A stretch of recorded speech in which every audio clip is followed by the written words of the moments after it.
Okay. I don't know. We're going to do a roll call. We're going to do a roll call. Thank you. Mr. Ryder. Mr. Ryder. Mr. Robinson. So I'll make a motion.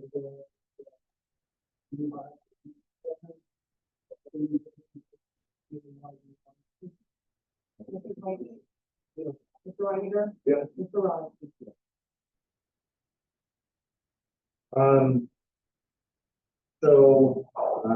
We just got this today. It's from Hamilton County Resource, which is the old waste district. Because of the efforts of township residents, we recycled 404.09 tons that did not go into the landfill. So due to that, we're getting a direct deposit in the amount of $8,499.53, which will go towards recycling education. We can use that for anything that keeps waste out of the landfill. So we can use it for education, we can use it for recycling efforts, paying for recycle bins, which we just did for all of our township facilities. That was introduced 2 meetings ago. Great effort. That's effort of everybody in the township, and that's actually 11.48 conversion rate. So over 10% of the things that would have gone into the landfill did not, because of recycling efforts of community. And the last thing I'm going to say is it's going to be my last trustee meeting. And I want to thank the board for giving me this opportunity for the last year to serve the residents of Miami Township. As of May 5th, I will be moving on to another position, and it's a great one. And I'll get to teach at my granddaughter's elementary school. So perfect fit, since I pick her up every day after school, and just was a perfect fit for me at the time. And I do really, like I said, appreciate the time and the board for choosing me to be your first administrator. Just like I was the last chief, please. But anyway, I want to thank all the board members for everything and for picking me to do this. And I wish the best of luck to the board and the residents moving forward. And I'm sure great things will be happening.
On a contract basis, maybe. Thanks, go back in time. Okay, Chief Street. Sorry, buddy.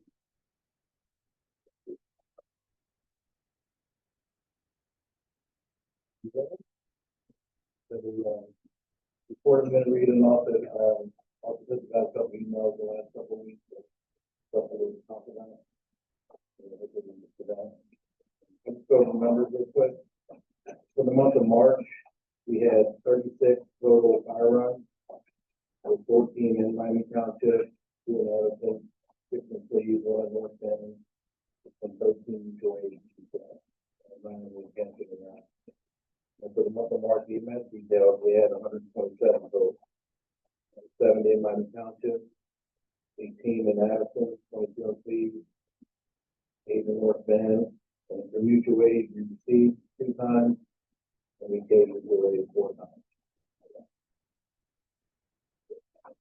And that's okay, the grant, and the breakdown in detail. We'll go to the staffing for the month. For the month of March, we had a total of 62 12-hour shifts. And our optimal medic would have 4 or above for the shift. And for the month of March, out of 62, 56 of those shifts and 4 or above.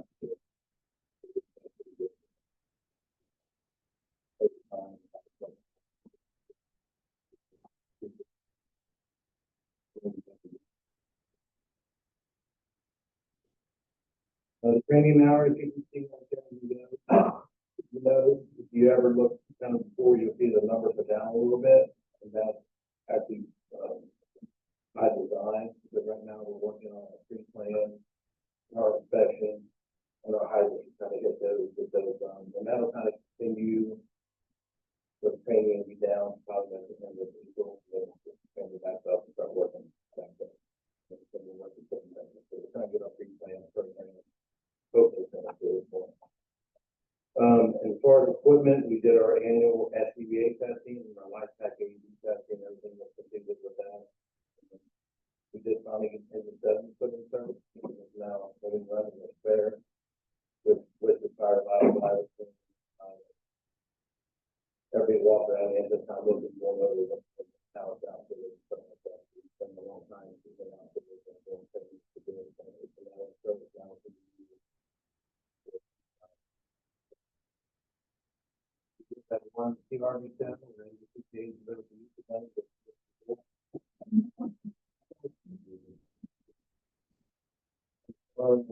I think this may be the first one you guys seen with code enforcement, kind of starts to have the work that's going on there and the best thing is going to be best thing. We're trying to keep that included in trusting that fine of all the lawyers doing and what's happening. As far as our social media, you can see on Facebook, we reached over 5,000 post reach and a little over 1,400 page visits and 35 page likes. On Instagram, you can see it reached 233 people. And 36 visits and 30 followers, new followers at that point. So that's just the numbers that we're going to be pushing to life. And that, social media.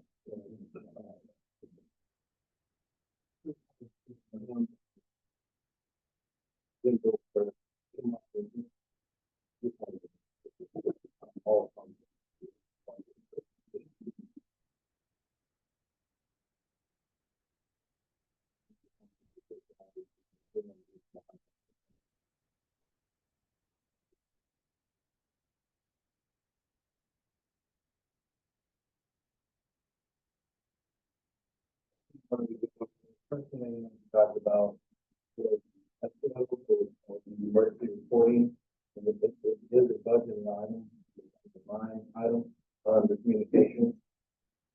Since it was such a high total at the time, you know, the guys that on the total on that, it's an annual thing that was just emergency reporting that handles on the fire reports and that thing.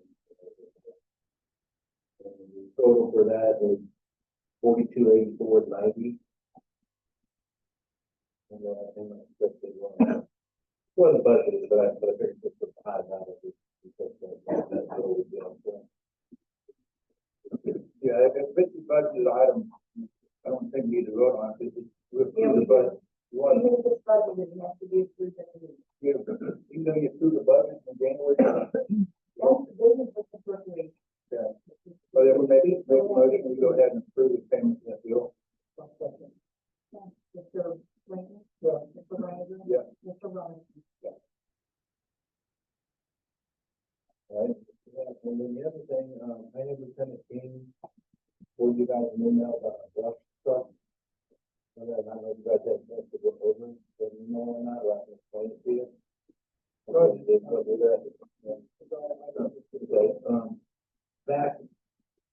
The late fall jobs, maybe like, when it was our power unit for the brush caught on fire. We had to send it out for repair. And then in the meantime, the truck that it was on broke down, started having problems with it, and it was a control module, so the mechanical issue. When we sent the truck out to get looked at, they said, that the power unit was all obsolete, you can't really find another power unit for the truck. And then if you put one in the aftermarket, then it's expensive to how long it was going. It's really expensive.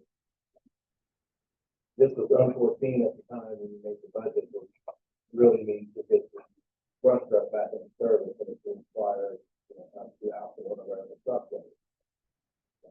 But based on the truck that we have now is a 2015 Ford Fusion.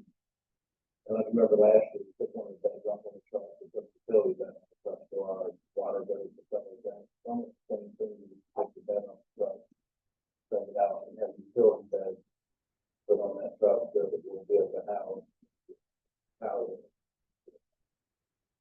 I got the prices for it, and one of the times of what it cost. He called Kappenberger Truck Equipment, and the utility bed was $10,150. He had to upgrade the tires, and that was $1,000.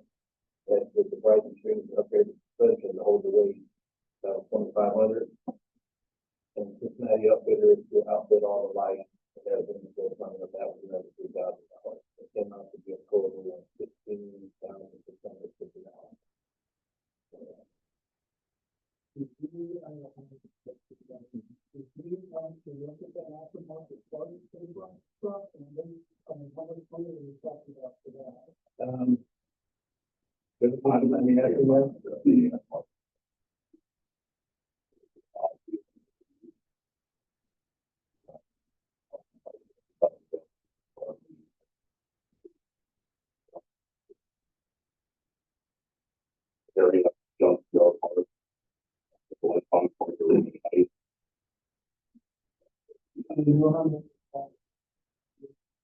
Get an air market, put it in program, I get $1,000.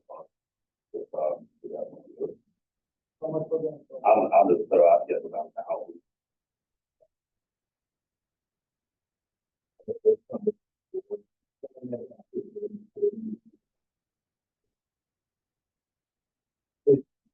So it's got to be hit kind of soon, because as long as it takes to get everything done now, we'd like to be done before. Before it gets so dry that we start having problems with the fire. They just put a note on Austin, south of the Ohio River, to 7 miles wide. That's what it's a park area, and it's huge park area. It's a pickup truck that I had, and it was designated when we purchased it. It's turning over to the fire department, it would be converted into a truck. I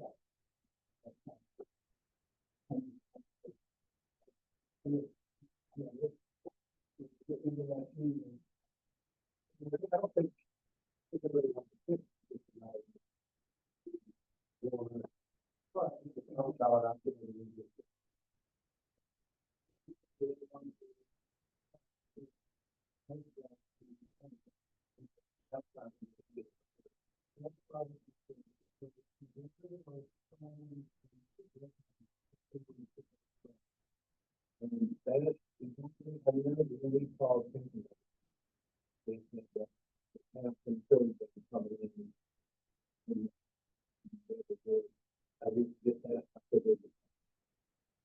They don't have a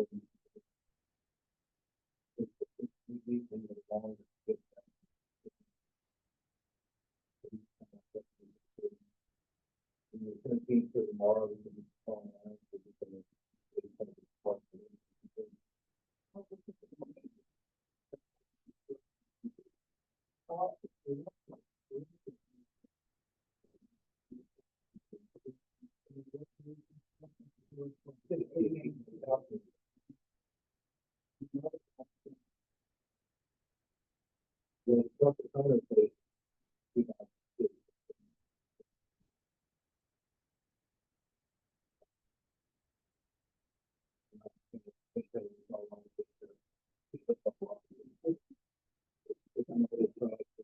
them.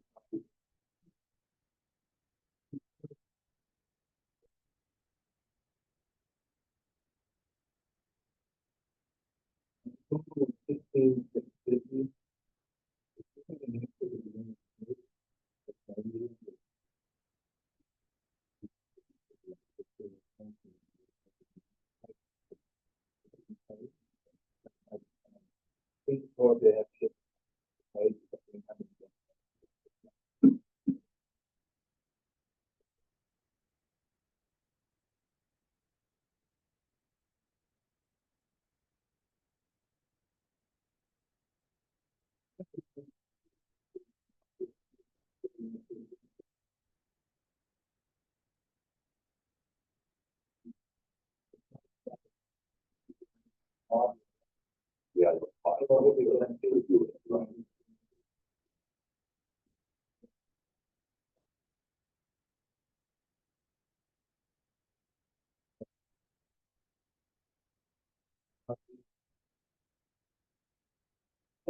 Also in the email, that we have allotted through, like the steps that I'm on staff.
Mr. Wayne, Mr. Reiner, Mr. Robinson.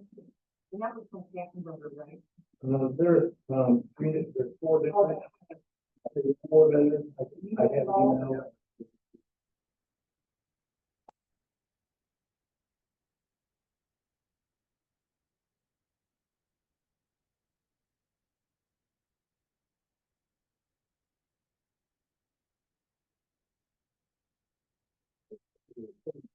We also remember that we have to do this, find out. We'll try to get you started.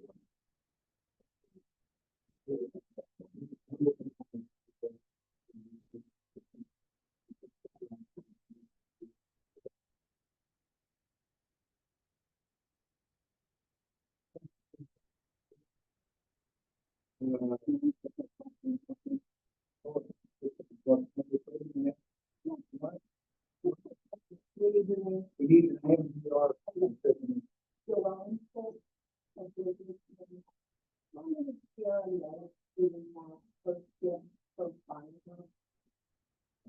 We will have, one at 870, one, on a normal day, we will have 159, and two. Like you said, like, this month, it was optimal to have, four on, but there were multiple days we had more than four.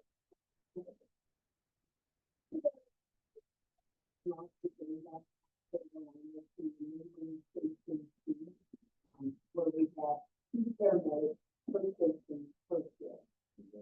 Benefit that we get, correct? My parents are really aging, they've had several, runs there out. The amount of legal staff is just running, they've done awesome with my parents. Is that ever a consideration for two paramedics? Per shift, per station? We approved $30,000 to that. Three more people. We did it last year, we're going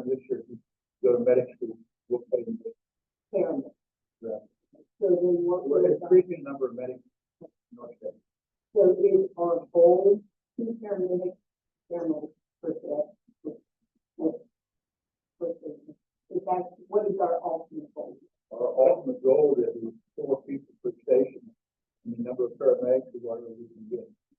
We prefer paramedics. The paramedics we bring them right now. Yeah, In places also, they're after paramedics 4 on the stand, that helps with getting normal medical down. But if we have more during the day than allows us to kind of run maybe different outfits and different, pick up different runs. but it calls more ways for paramedics to think or share. What's your experience with that? It's something that I didn't count for. Then we're only at just. Yeah. All right. All the day. Yes, the dinner time we had 3 within 10 minutes. You never can. You doesn't work.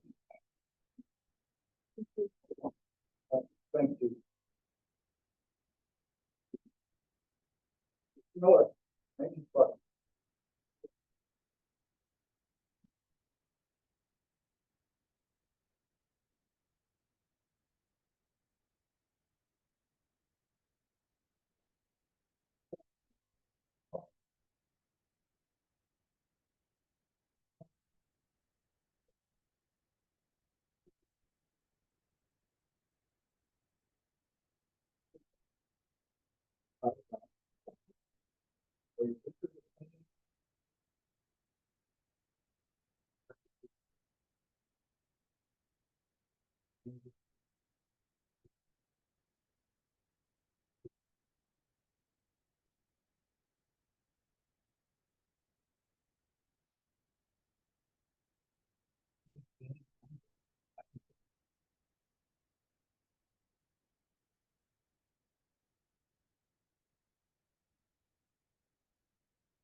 So they do a great job, and I just want to put it on.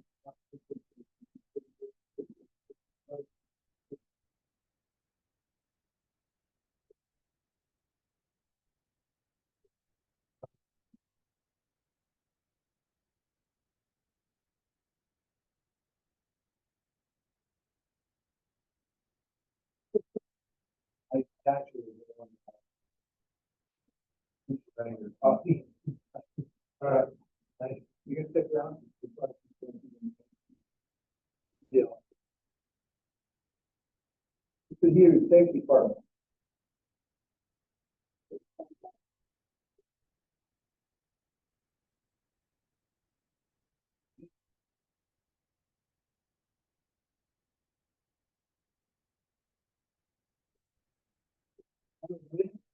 Give them a copy of my monthly report before I get started. I do want to look at the how much time.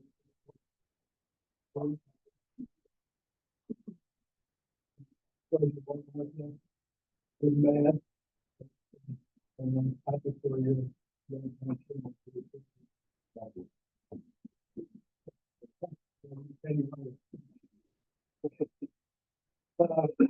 First quarter, again, our employees, continue.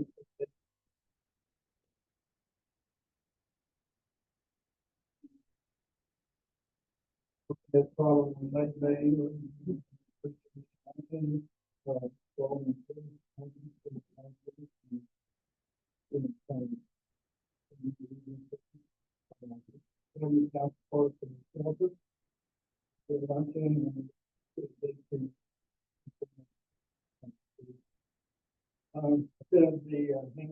safety council meeting, and the topic for the meeting was poisonous weed.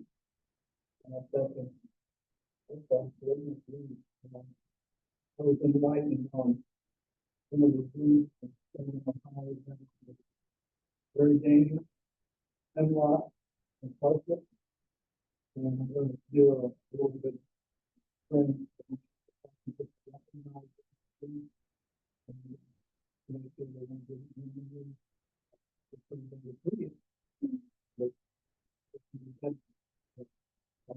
Do that. The new ED from the maintenance department has been ordered. Thought we'd have it by now, but I don't know if it's quite good. But we did successful. I applied for a grant from the retirement for $1,000, and we were awarded that grant. That I'll be applying for the cost of that unit, and we do the maintenance department. And Mr. Manager and Mr. Bland asked me to look at the name of the park. We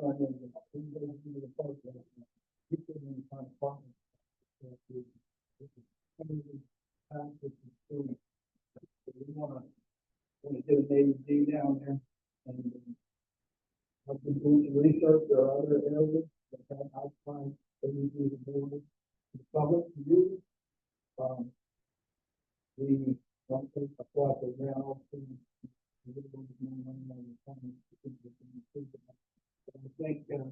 if you can say one line, it's over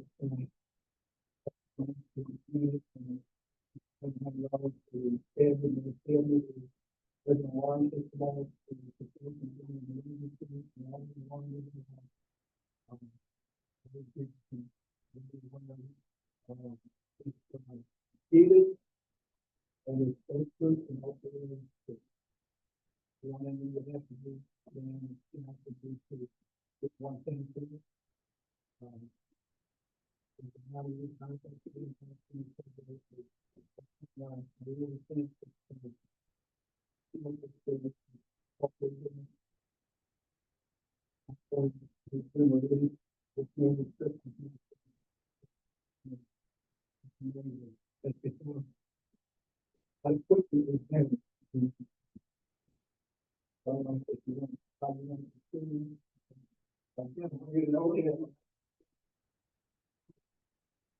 Well, I had the total for the AED about over 1900, and the gas about 623.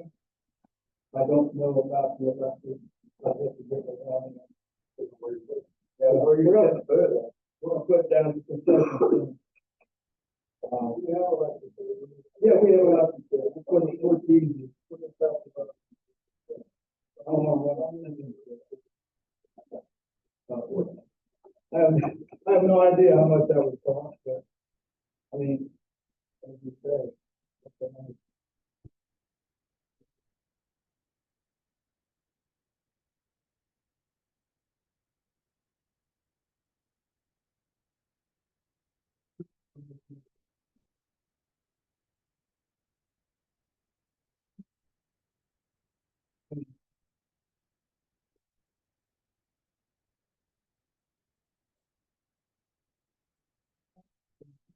Yeah.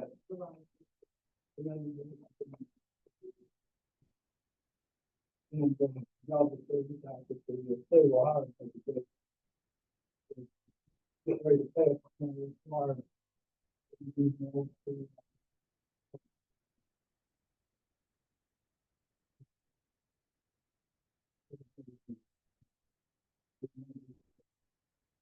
I did some looking at our AEDs that we have now at facilities. So I'm gonna have some equipment to, ranges, gloves, face masks, so that when they grab the AEDs, they'll have everything they need to.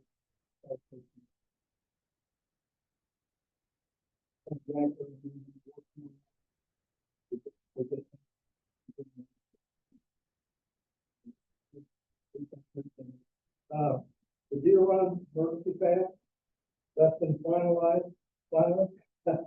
Thanks, Mr. Reed, and it's very impressive, Mr. Chief. We worked a lot of hours on this, we walked the path, and basically what they did is they took the cart path, and it looked like this stuff was in Township, so it's making the water from the pool and like this. Is on the backside of that. But very serious, some of the guys, they were training, rock, and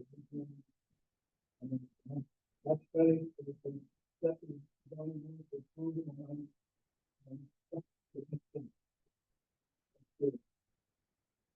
Good meeting with, the assistant chief and the current lieutenant. And we've been discussing a lot of priorities within the fire department. And, we listen bullets for what we think we need, and that's one of the critical things we need is money. Hopefully we get over the whole number.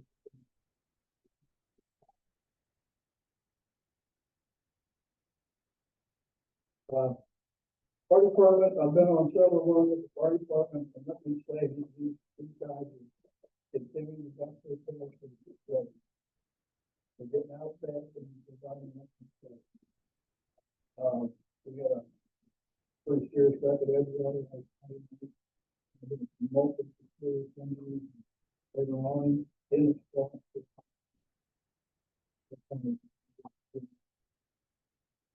28th, I'm gonna do a refresher class for, maintenance department. And a senior center with a refresher CPR. We're gonna talk in the morning, the senior center. And, train our maintenance department and the AED,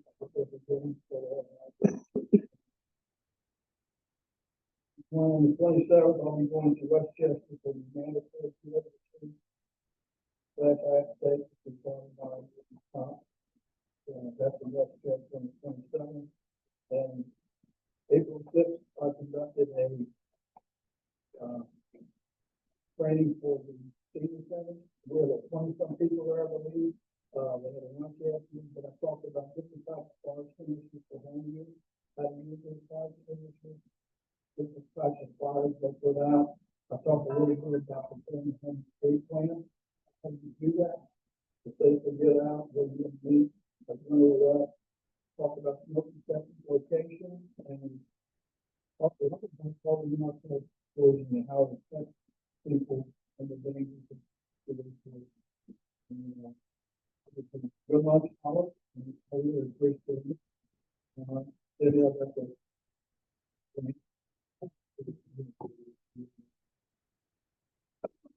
I thought it was a nice thing.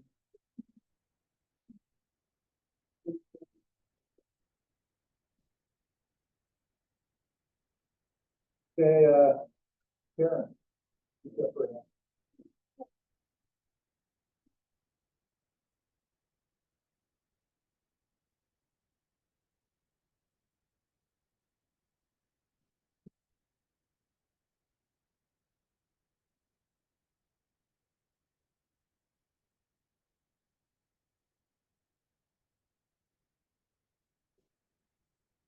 Actually,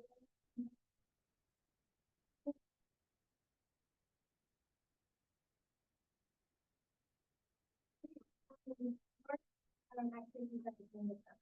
March ninth, we have our second Wednesday, or our third, and, it's a practice one. And actually, the community that are here. So thank you for carrying us through the back there, and helping set up the room for them. Appreciate it, and we'll be back next year. So that was one, but. March 14th is National Friday, so we serve various types of pies throughout the day, and then. Doing that, yeah, it was right there. So, so that was fun. March 17th, our monthly birthday party. March 22nd, we had another great performance from Simple Night. That's really good. Just a great performance. I think it's a little bit crazy, but it's good time. The skin is dry. The appetite is in brain. Thank you. And hopefully he'll come back again. March 23rd, we're starting a bunker week, or we're starting a bunker week. I think that's going to be a monthly event now.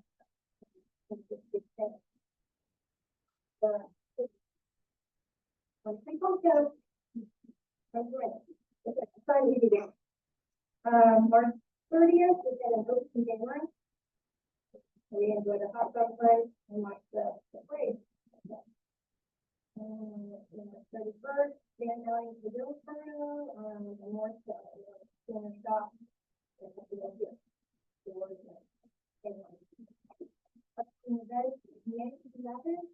have a program called Meet the Experts. It's at 11 o'clock, and we'll have 7 experts come in different fields, like senior housing, state planning, and home care, council agents will be there, downsizing. So there'll be a panel of experts there. So can you consider any questions regarding any of the topics? I think it'll be good information. Again, May 12th, I mentioned in the past, we have a Red Hall of Fame museum coming. We're going to have our back on the board and Mr. Redmond.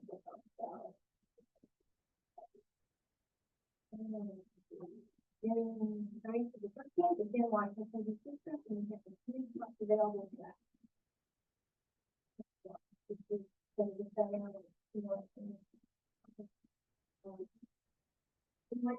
I know the hands well on one stage.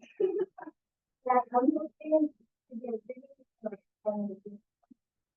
so the site we have now is like 40 years old.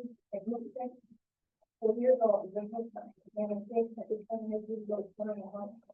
It's not only for the senior center, but for the council.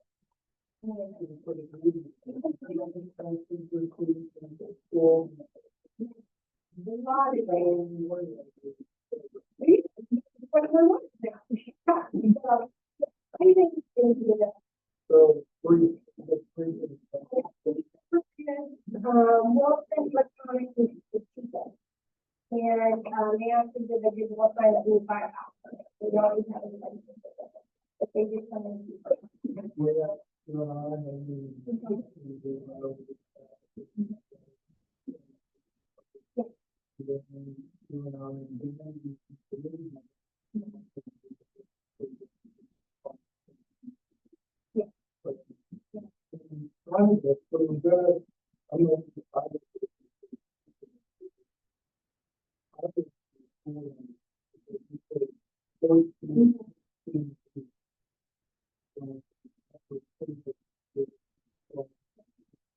Right.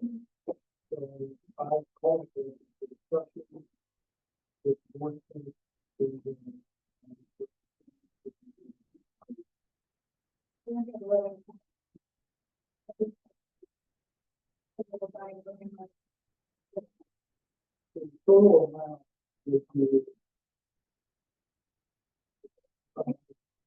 one of those, they want to 20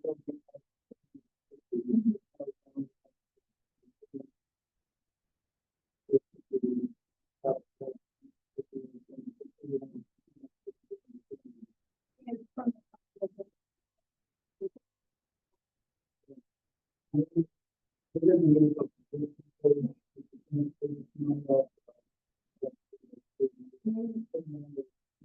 Yeah.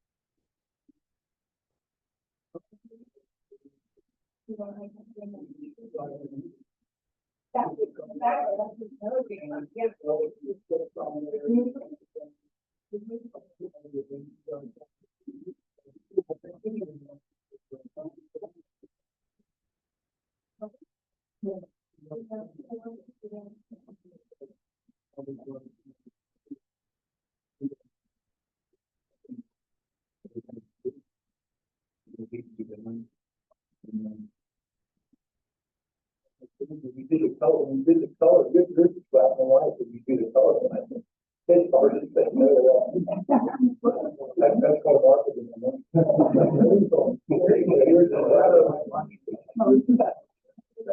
I don't want to. Went for 3 or 4. And we,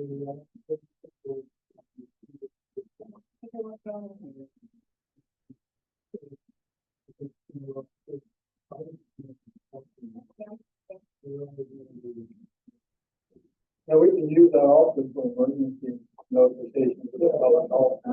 If we're looking to break Miami and it's just 24 feet, we're doing it out of 69 now, we can also do the same thing there on these Miami. This is my take. Other than happening to hear that Mr. Reed said that he was running down from Indian at that time, I have not heard of any of this, been put together. I think that it might have been a better approach to come and fill out just the, what we thought in general about a business, and spending $30,000. And so before we had a meeting, and went for proposals, that, and I think the last couple meetings have demonstrated that we have a lot on our plate, a very critical issue as far as our operation, which I anticipate will come up again tonight. And I think that supersedes as much more important than whether we have a light up sign down the senior center.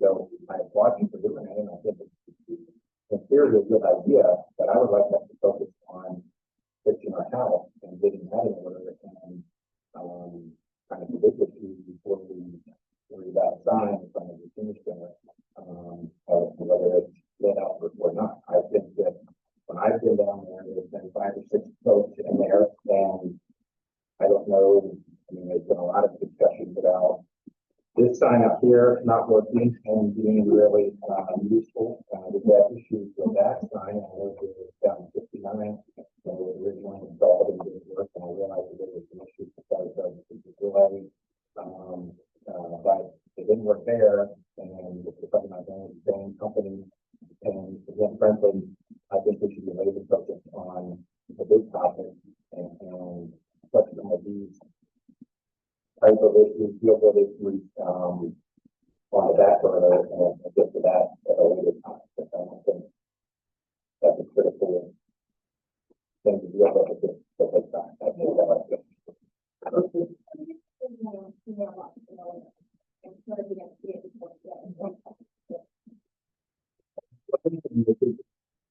If you have an idea, say, I want to explore 7 digital time, but we know it's going to cost $10,000.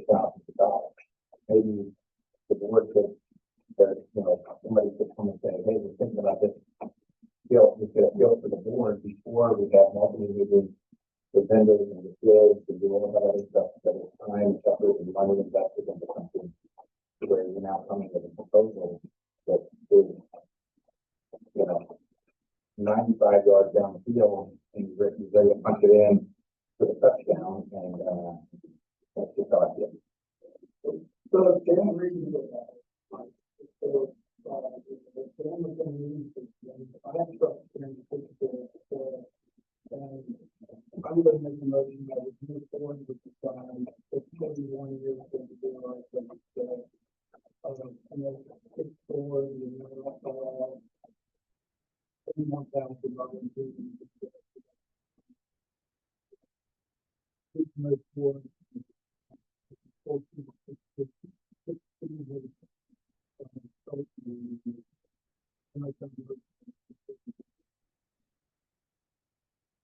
Offset.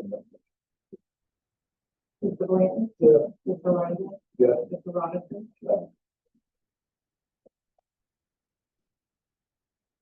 Yep, that's it. Thank you. Great, thank you. Resolution approval.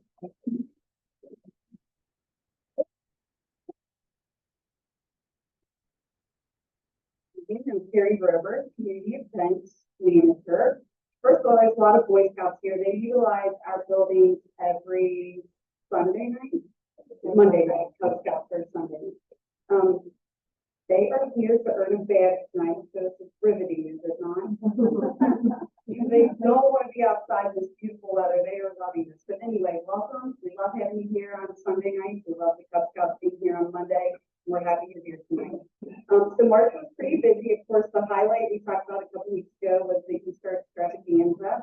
We had hundreds and hundreds of kids here. Mother Nature tried to stop us, but we filled the inside of the space, including the fire bay, and the kids went at it.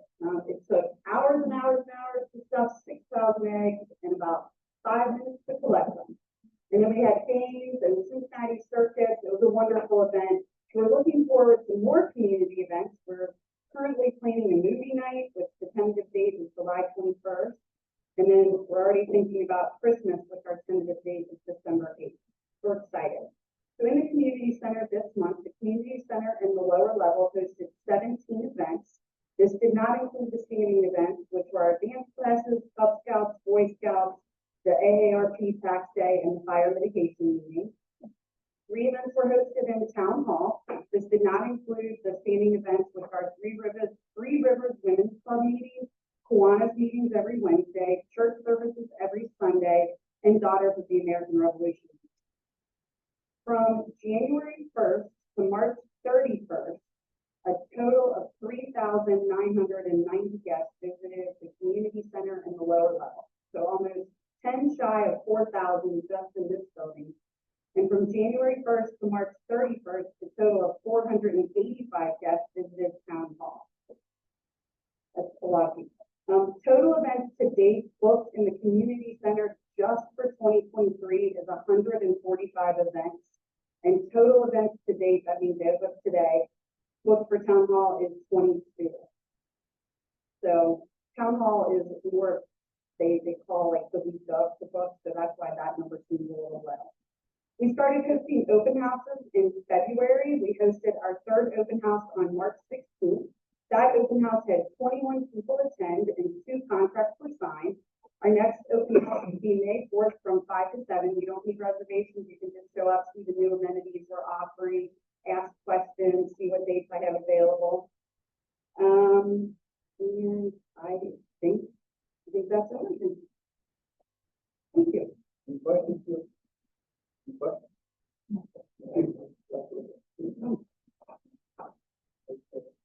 Okay, JJ, what?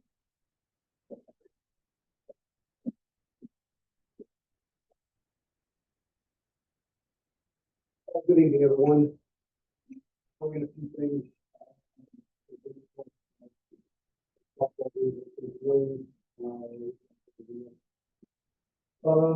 8 weeks worth of things.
That's actually what's started.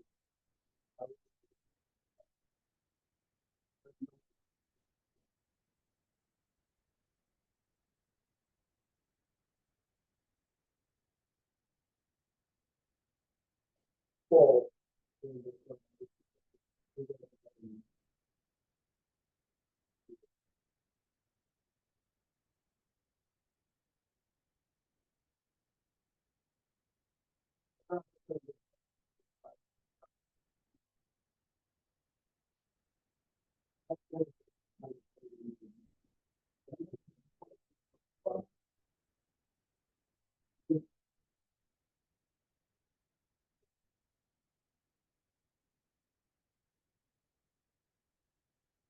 Yeah, so I like, so I took that exercise that I talked about with,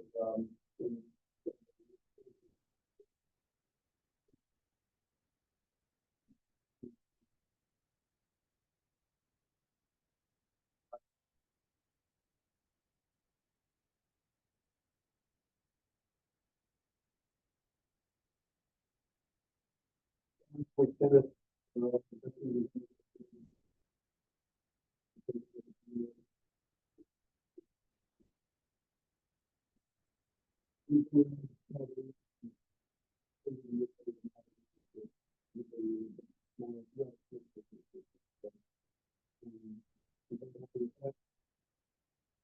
only other, and this is really the news, is that we really need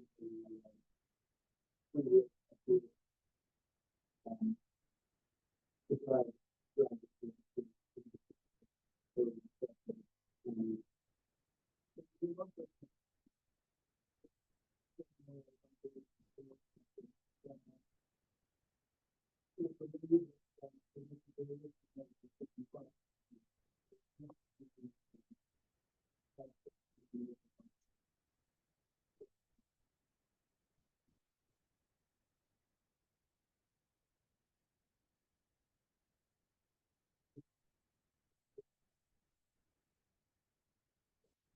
the issue is that the type of thing that we put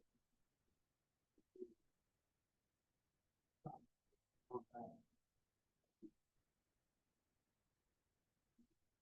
We don't have a lot of reasons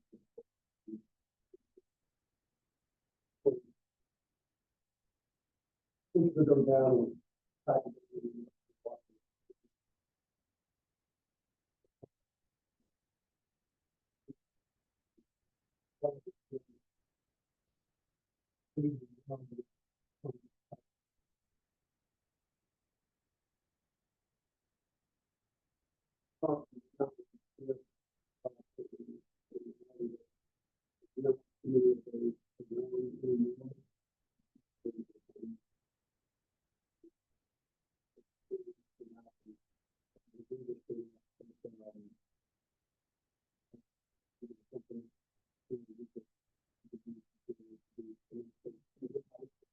The only way to feel that there's a drug now.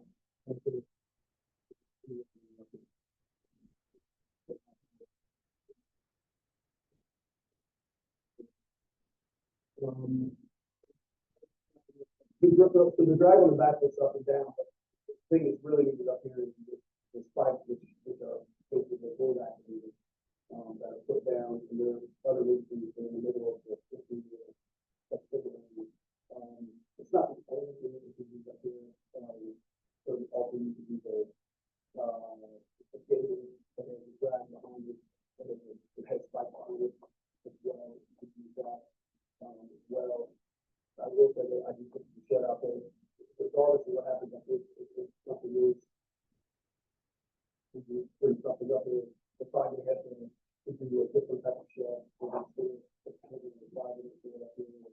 gonna figure out something to do with that, if that's the case. So my thinking was,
I help with the beautification committee, we do all the planting of the planters and the baskets of the parks.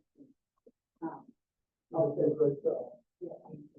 So we have our spring planting in now with dark candies, and that'll get pieced out probably in May with our summer planting.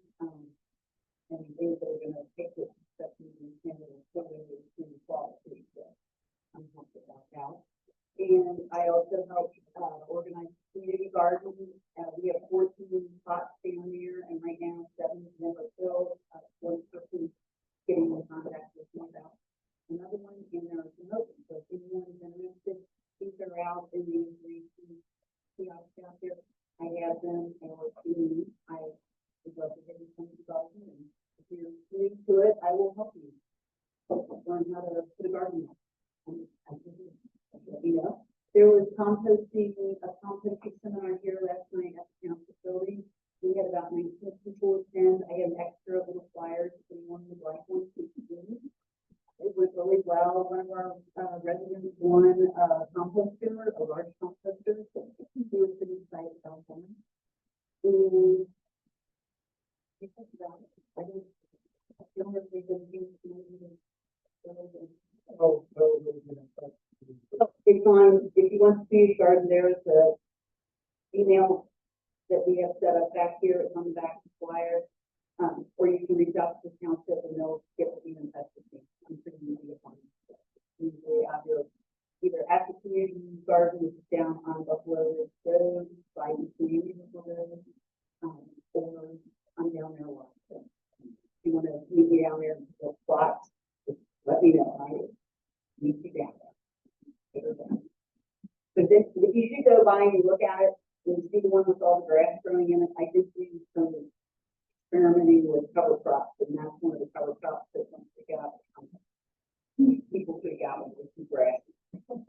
But I generally I have a lot of information on poison hemlock and poison parsnip, really good presentations if you want them. I would be. That's all I have. And, we'll get public, I think that work out that first. If they want to have it, so, first thing is, my name is right now Jack Hall. I'm 15 years old and I'm a sophomore at Elevation. Jack was unable to be here tonight, but he wanted to express his thanks to the board for funding his Eagle Scout project. He's currently building, in the process of building a flag retirement bin for outside those front doors. His ETA on it is 30 days. And he has promised me he will be in person at the next meeting. He won't look as good as this, but to thank you and thank you guys personally. Secondarily, my name is Sean Schock. I am the Scoutmaster for Troop 418 here at Miami Township, as Terry said. Thank you, Terry. We currently house 26 scouts every Monday. This week we are celebrating 2 Eagle Scouts. We are currently doing 4 Eagle Scout projects as we speak. And we have a communication merit badge class that is going on right now. If you would like on Monday evening at 7 o'clock, the gentlemen and lady will be doing a court of honor for the troops to celebrate all of the achievements for the past 6 months of the troops. You're all welcome to come join us. Part of what they need to do today is active listening. So I would like the board to introduce themselves and give them a fun fact that they can at least post it in the team and report back to me so that they can earn this required merit badge. Before I do that, does anyone have any questions?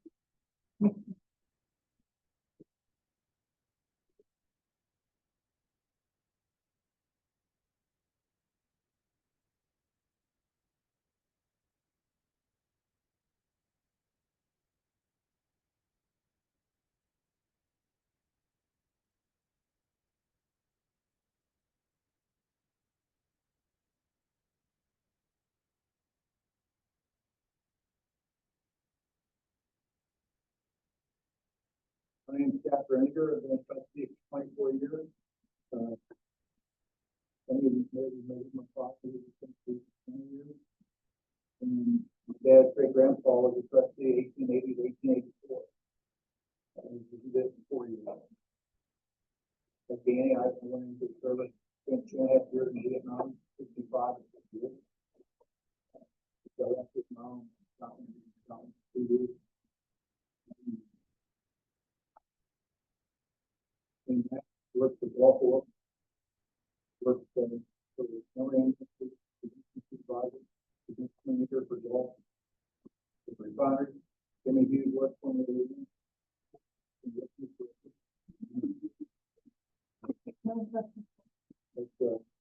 Experience. I strongly urge young people to get involved in politics, to understand, maintain a direction and change the direction of our country. The people are the future. That is how we potentially be in the 15 years. My name is Mike Robinson. I've been a trustee for 15 to 16 months now. My wife and I are raising our son and daughter here in the Township. And I was a scout as well. And I have a great deal of respect for the scouting program. And my aspiration is to be also a veteran.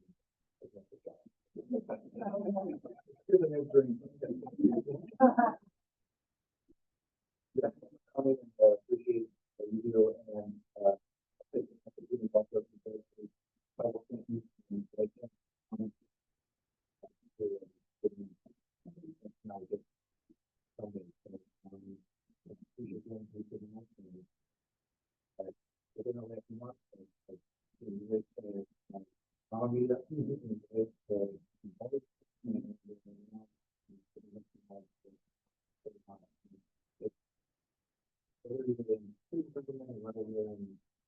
or drop or sports or whatever you're involved in.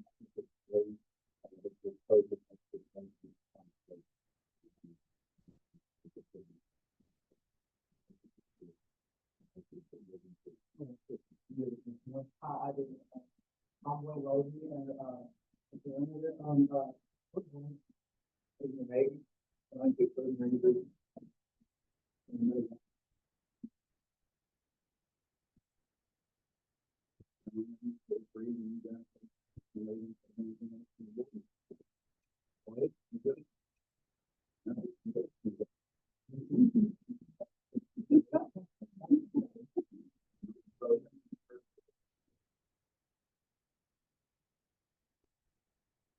Has any questions or wants to see what we do, how we do it?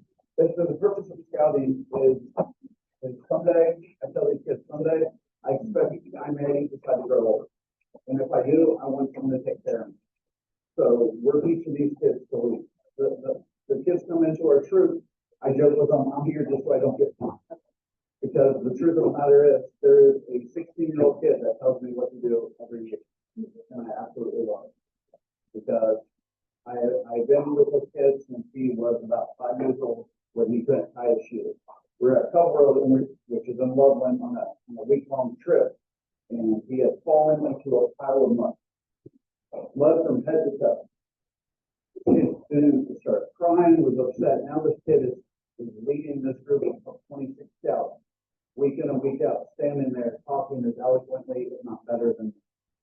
So these are the progressions that we're making. We're trying to teach these kids that they are the future. You know, as Whitney Houston said, we're going to teach them well and let them lead the way. You know, it's not. I don't. You know, if they want to plan something, that's on them. I might let them fail because it's okay. It's a learning lesson. So if you have anyone or you know anyone that's interested, we meet every Monday night at 7. We have an open door policy. Come on in. Check us out. You know, see what we're about and how we do it. Pretty transparent. I'll tell you what we do and how we do it. If you ever have any questions, feel free to look me up and find my information. I can talk about this for years. And I'll tell you that. That's my take. So, thank you guys very much. Thank you. Thanks for coming. Oh, absolutely. Anything else?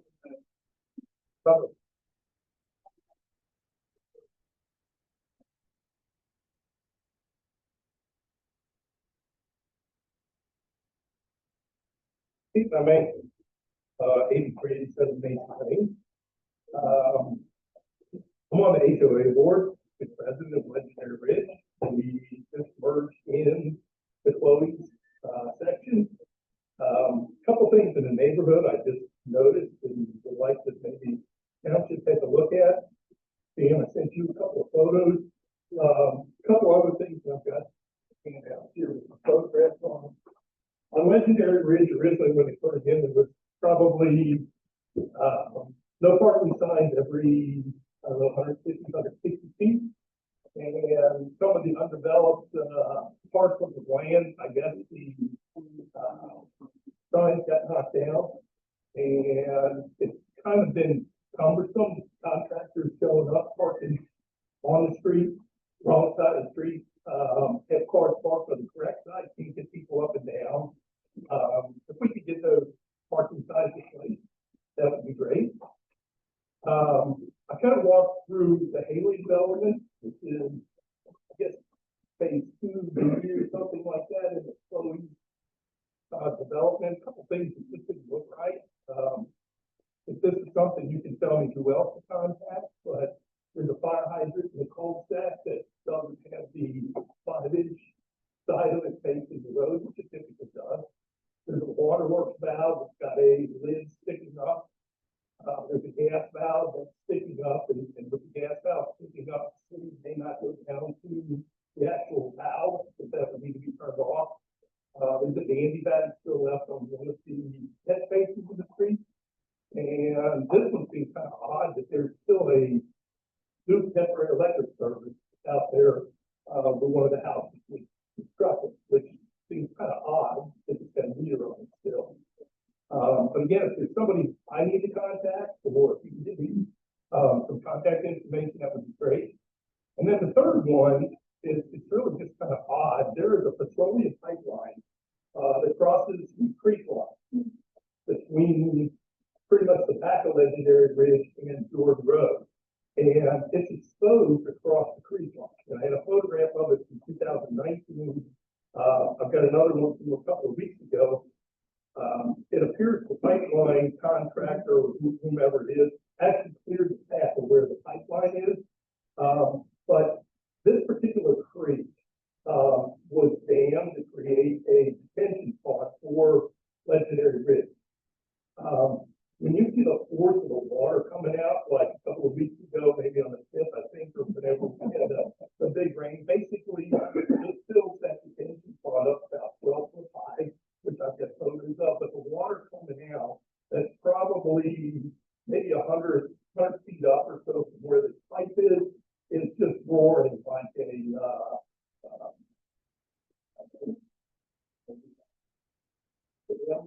the water flowing out, which is what it is.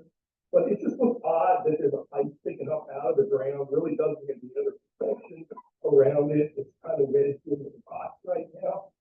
Again, if there's something that, you know, if I need to call somebody, you can direct me to make a call, or if it's something you all can maybe at least raise the question right while we're different. Appreciate your help.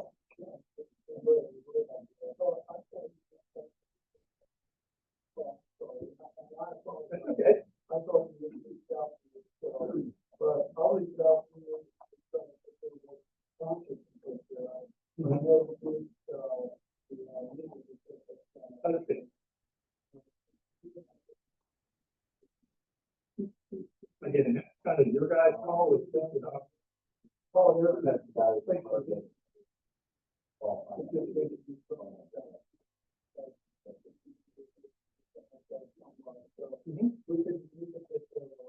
yeah, like I said, we just took over Chloe's, or, HOA, they merged into ours, just kind of walked and saw some of these things, but I just bring them to your attention, I think it's probably dedicated, maybe sometime in 20 units, maybe, yeah. It could have been just overlooked, or, depending on what happened a couple of years ago, it could be just something that happened since, it was dedicated. And we can take care of from the real parking sign.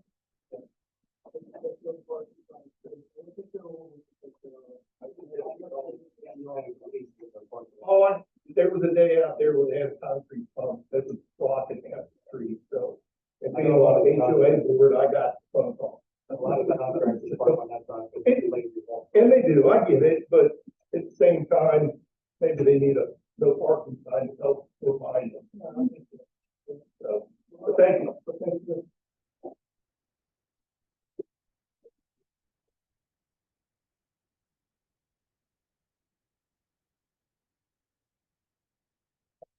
But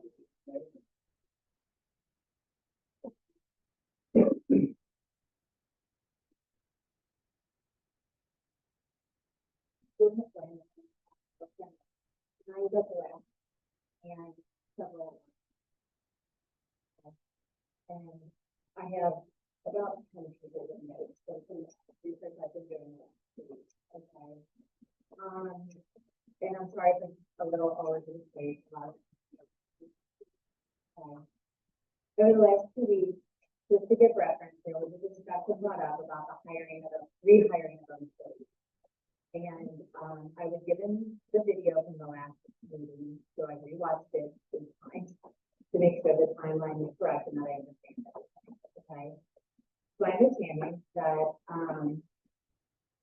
our trustees met, I'm guessing from, again, a comment made by one of them in a private session. Okay. The discussion came up of having the IT department audited. That's the best way I can just understand it. The IT, head of IT, the very next day resigned. Okay. And further discussion throughout the meeting, he resigned because A, he felt disrespected, and stated in his resignation letter he cannot work as person in charge of IT with Mr. Rose. What I've come to learn is each of our trustees is in charge of a different area. What I've also come to learn in other townships around us, our administrator is in charge of the areas. Our administrator reports to the trustees who don't operate that way. I don't know why, I don't, but the administrator does all that. So anyway, just again, things I've learned. I've talked to at least one trustee in each of our surrounding Delhi, Full Range, and Springfield. Also furthering my looking and understanding things. I talked to 2 auditors for major companies in Cincinnati with over 40 years of experience between them. One head of IT, one current judge, 2 former judges, one head of HR for the hospital, and again, the trustees outside of Miami Township. It is a common practice to have areas audits. Okay. Talking with these people in IT, let me back up. Sorry. So the IT person we have is named Mr. Taylor. I would know this Mr. Taylor or the job he's done to the township if he walked in front of me. I'm not questioning the job he's done. My point is questioning our policies and what's going on here. Okay. A red flag though does come up when someone in IT, and this comes from the auditors, and this comes from 2 people in HR. Why would someone resign the next day? The trustees that I talked to said, how did he find out? That's an executive session. So someone can have an executive session, and I don't know if that's common practice,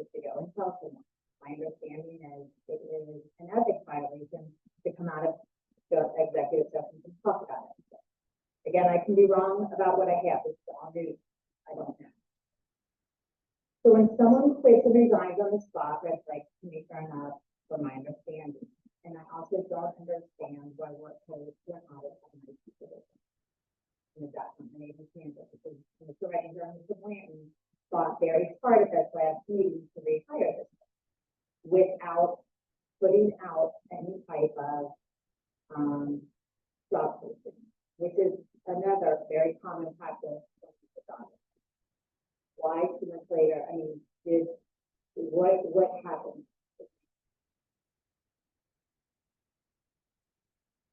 I think this is I don't think the supervisor went in one comment that think any question. Okay, that's not put on. That's not my question. He said, why did he leave? No, I didn't. I said, why are you afraid of it?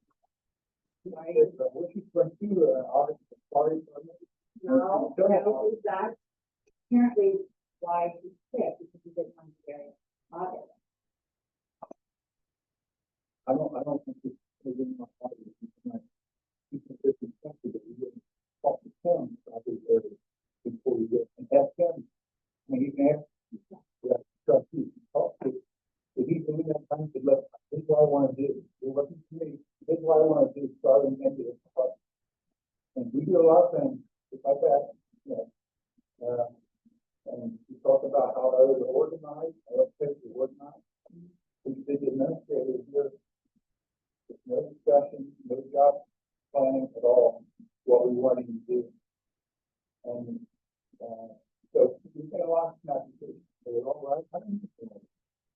My township, Okay, so why do you want to rehire someone who quit on the spot? We did why is the sign on here on place here? You allow include the fire department, that's party under investigation to work on computer stuff. You said that in the meeting. I said he was requested by the fire chief. You're in charge I of was the work. working.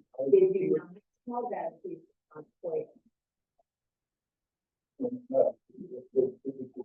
supervisor told us, the department was, anybody put out a notice.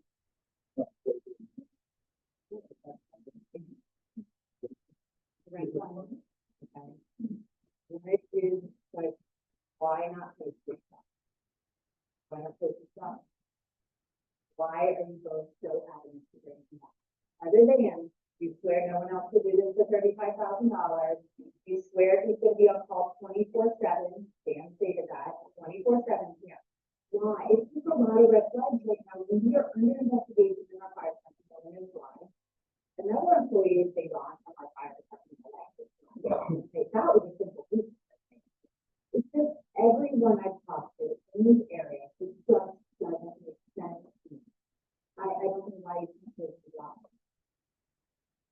Why are you still adding? Oh my God. Okay, fair enough. You're right. Fair enough. You are right. But I mean, it's again, in this video, and everybody watched the video. I mean, you defend this, so it does raise red flags. What is it makes you feel like something's hidden. It makes you feel there is a question. It's because, and this is our community. I want to be able to trust my trustees. And I don't. And that's sad. Are we willing to put it down? Yeah, so I made a proposal last meeting, that we posted.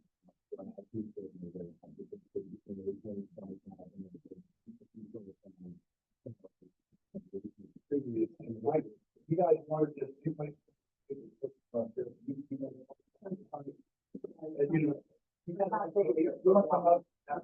Go up.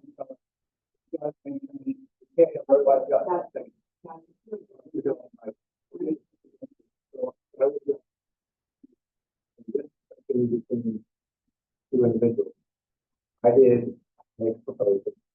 I have 3 different job descriptions that we can mesh together, and I can have that ready for tomorrow.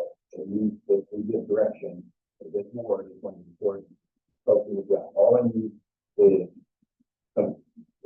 we came into the last 2 meetings, and it was obvious that the majority of the board supported hiring this individual. If you say that you've changed your mind now and have realized that that was maybe not the best decision, that we should go ahead and post the job so that we can find. Okay, well, I'm saying if you decide that that's what route we should go, then I would have a job description by 8 a.m. tomorrow, if you need it, and we put this out there and get the best, most qualified person that we can get for the position, and not somebody as this individual is saying that there are multiple red flags that I brought up, and then apparently she has even uncovered more, had, more, whatever research you've done, I talked to different people. I mean,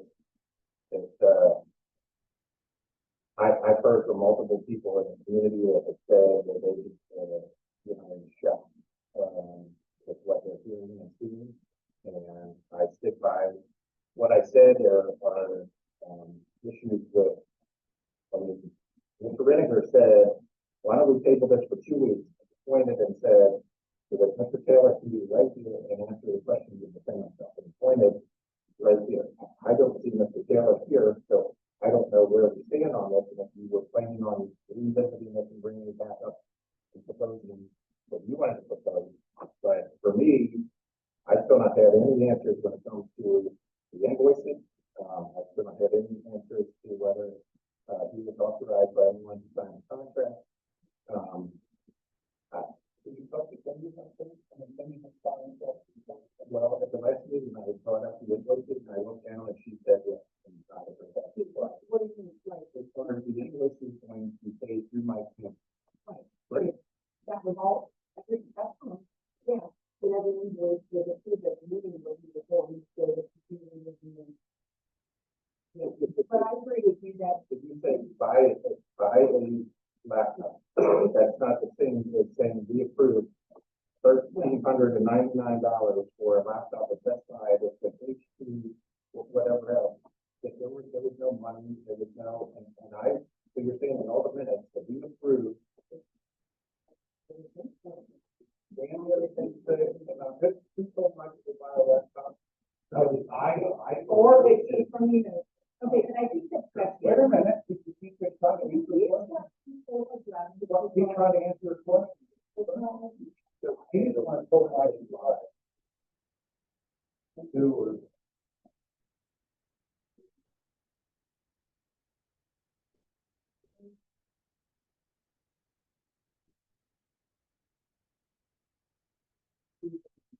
I think the question has around, what do you see that says that?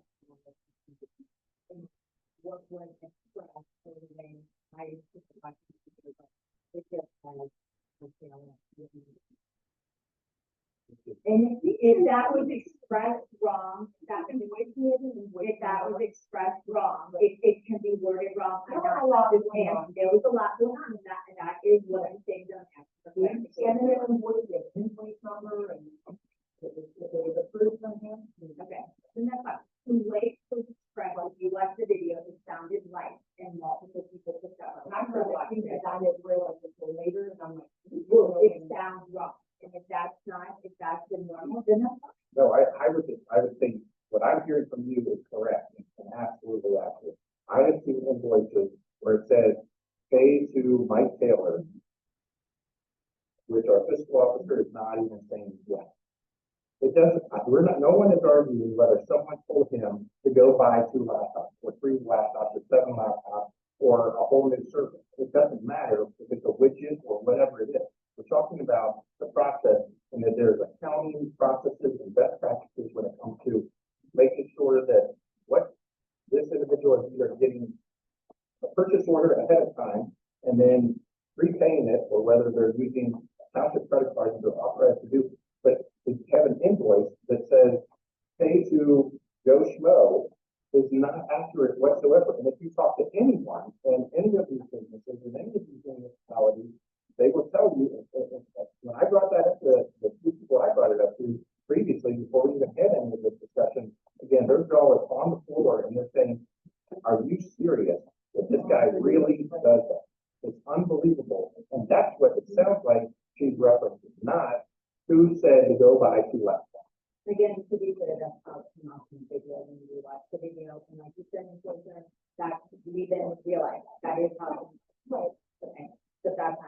Are there policies for hiring? Do we have policies in place? certain hiring practice policies. So would that make sense, then we could use that to do this?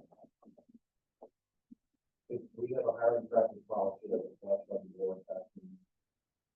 And I think it's November second. November 2nd. What is that? That policy includes everything, it includes, non-discrimination, it's a best practices policy, that I believe from several policies that was presented to the board. Good job, be predictive. It doesn't specifically talk about job postings, it talks about, non-discrimination, it talks about nepotism, it talks about, Oh, nepotism. it talks about a myriad of. What is nepotism? What is nepotism? Everyone? Nepotism, friends, family, that type of thing. But not, right. The same. Well, Well, so again, from a lot of research on this and talking to people outside of here, my conclusion on this is our conclusion about it. I think it is very what I've listened to at the last meeting. I think I'm not just talking finance. I'm talking about every area needs to be looked at. I think there's way too many teams, especially when you're talking about respect. Especially using my money, I want different customers to each other. Even if you have a set. I'm just saying that we just brought up respect, different perspectives and then it's not working together.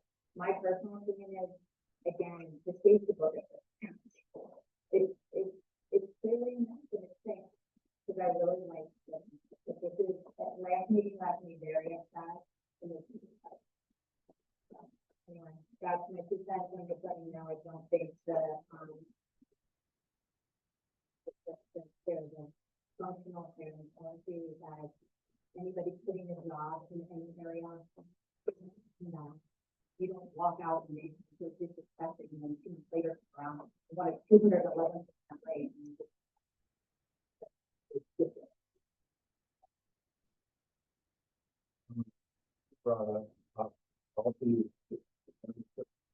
I would just say that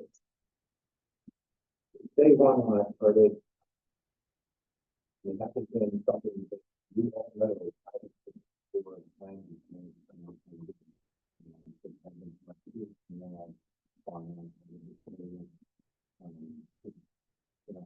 this is not funny to talk about. This is not something.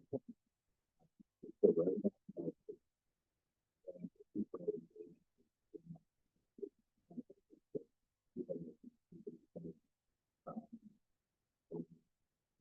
It took me 4 times to get this. It took me 4 times to introduce the organization.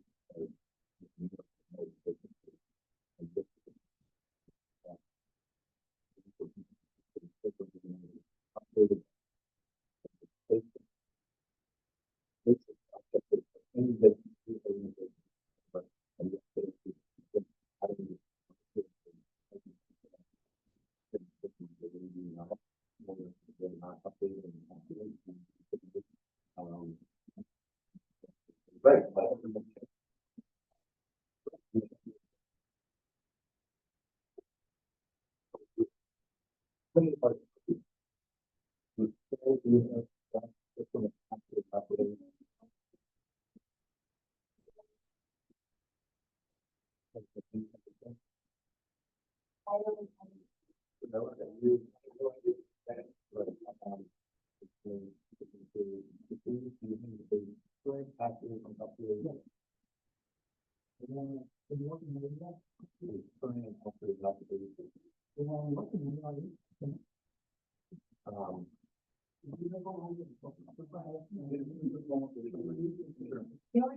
only thing, probably my other land, you are going back to the state.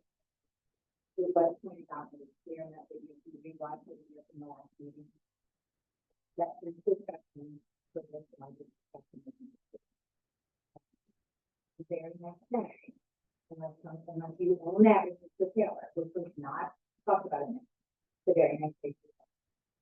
My understanding is we can discuss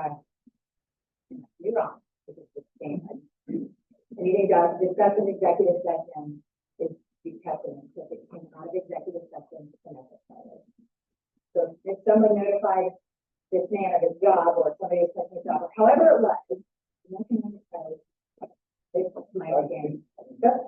If it's not what you went into executive session for, if that's not what you went into executive for, you bring it up after you go in, so looking outside the business going into that room for, and that can be talked about.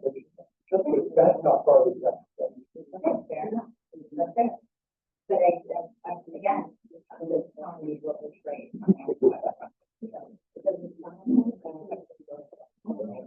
But I was always hoping that anything that's said in the executive session, right, that's outside. If everyone's on it, you got okay. Anybody else in the committee? Yes, sir. Yeah, Mike, yeah.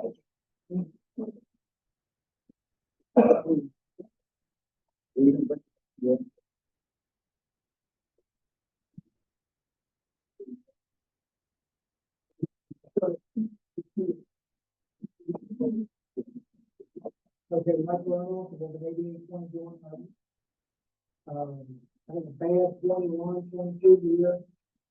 Dying of cancer, got about 2 years to live.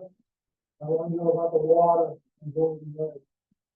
Last time I was here, you mentioned $3 million set aside for the important water and piping coming down. We couldn't get approval from the city of Cincinnati to drop it down over the hill. Please won't bring it in from the bottom up. Have we exhausted all the possibilities?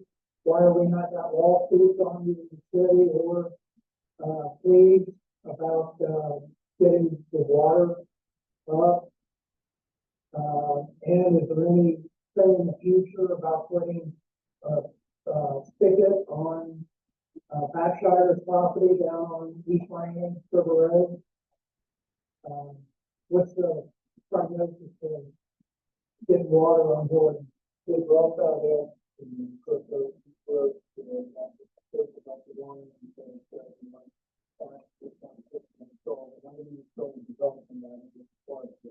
Okay, so maybe message to someone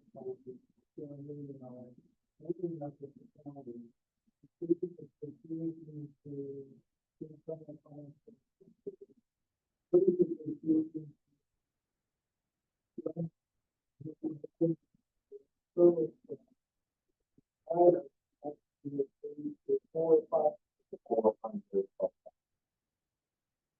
Great your water line.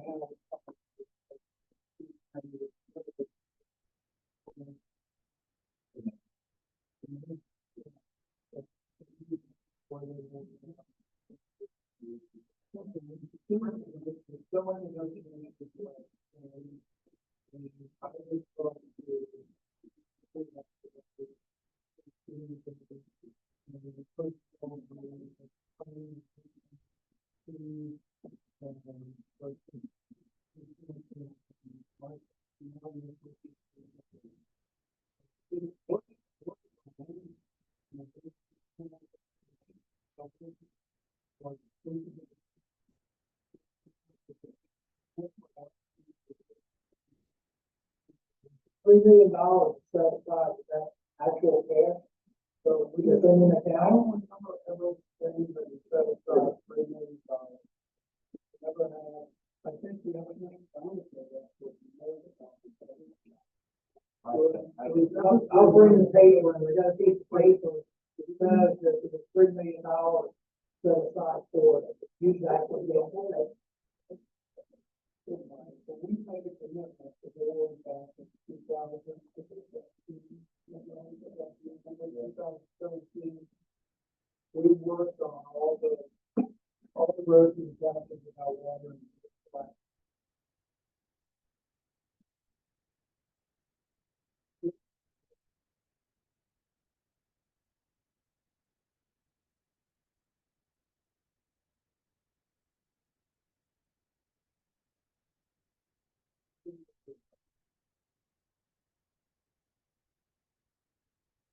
Well, how about a lawsuit on those parties, get that round over the table? I mean, every time you send me to the court, I gotta go down and show up. Was just down there with, junk vehicles on the property. So, I mean, doesn't that bring it to the table, just go ahead and do the lawsuit and get it in motion? It's like talking in negotiations, they haven't done. Something that goes forward in the front. I sounds like you're not talking to the vendor. Right now, we're trying to. I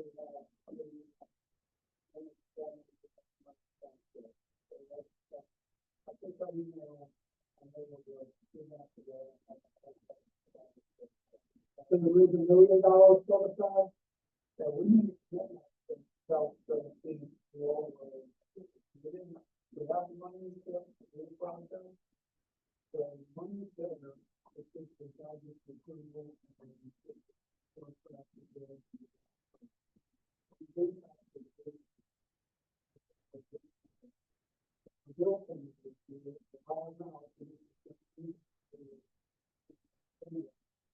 I've actually called the line, which is never got a contact.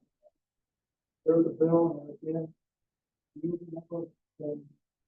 line's got a thing going H2.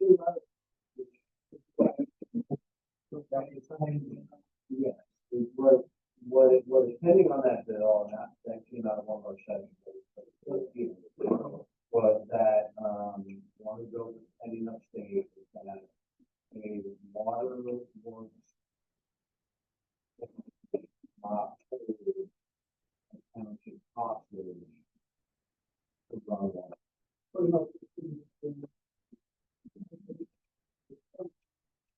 Because it can't be, it can hold.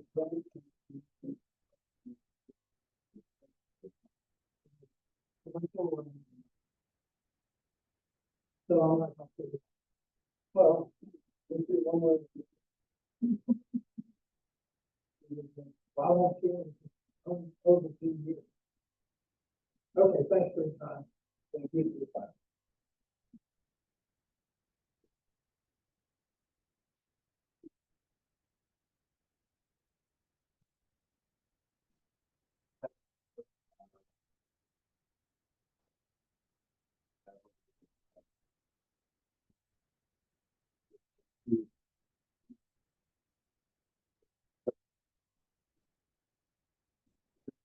When I have members that from the engineer's office about the roundabout, that I was going to introduce something to my turn to talk.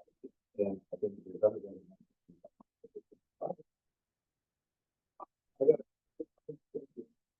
Right.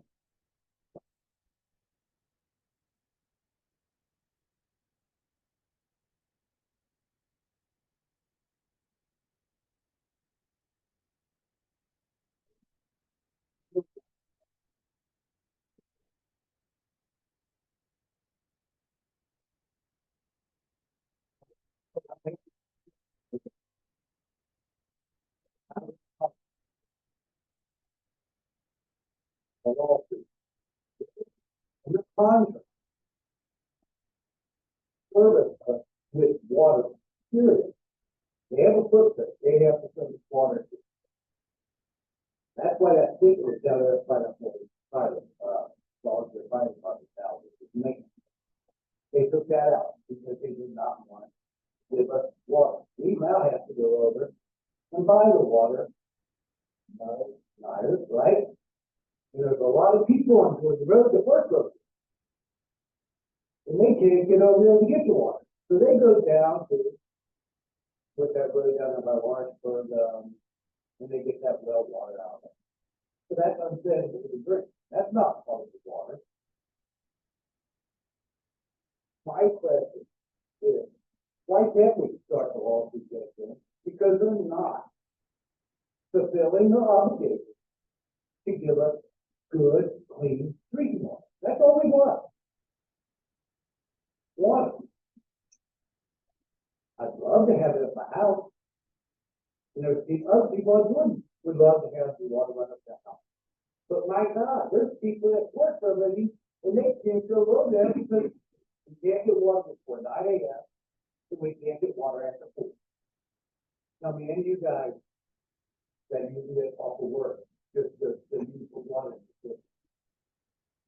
That gets frowned on at the time. I mean, this is ridiculous. I don't get, sorry, okay, but when water gets put in, but we have a right to clean water. Come on. I couldn't have to take a shower and friction, sorry, not like with, bacteria. I have to run a multi-filter to clean all the sand and gunk out of it, so it don't mess up my plumbing in my house.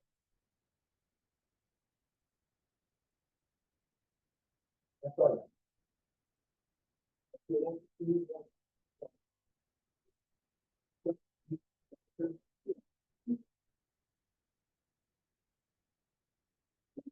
Everyone is running shut their mouth, and this is 604, 484. So I'll bring rules that friends into an executive session, saying things. Because I think clearly the things out here, I'm just hoping to get. Why would you do? Continue to 28 years as administrative. And 4 years as a student. So I think you're going to be a professional. I don't know anything about what that is. It's clear. There are specific things in the law that you can only talk about those things. So, we're talking about personnel. There's an issue with something who is listed. You call it executive session. That's the only. You're not going to be talking about 7 different employees, unless that was the purpose to talk about 7 different employees. So let's take the situation.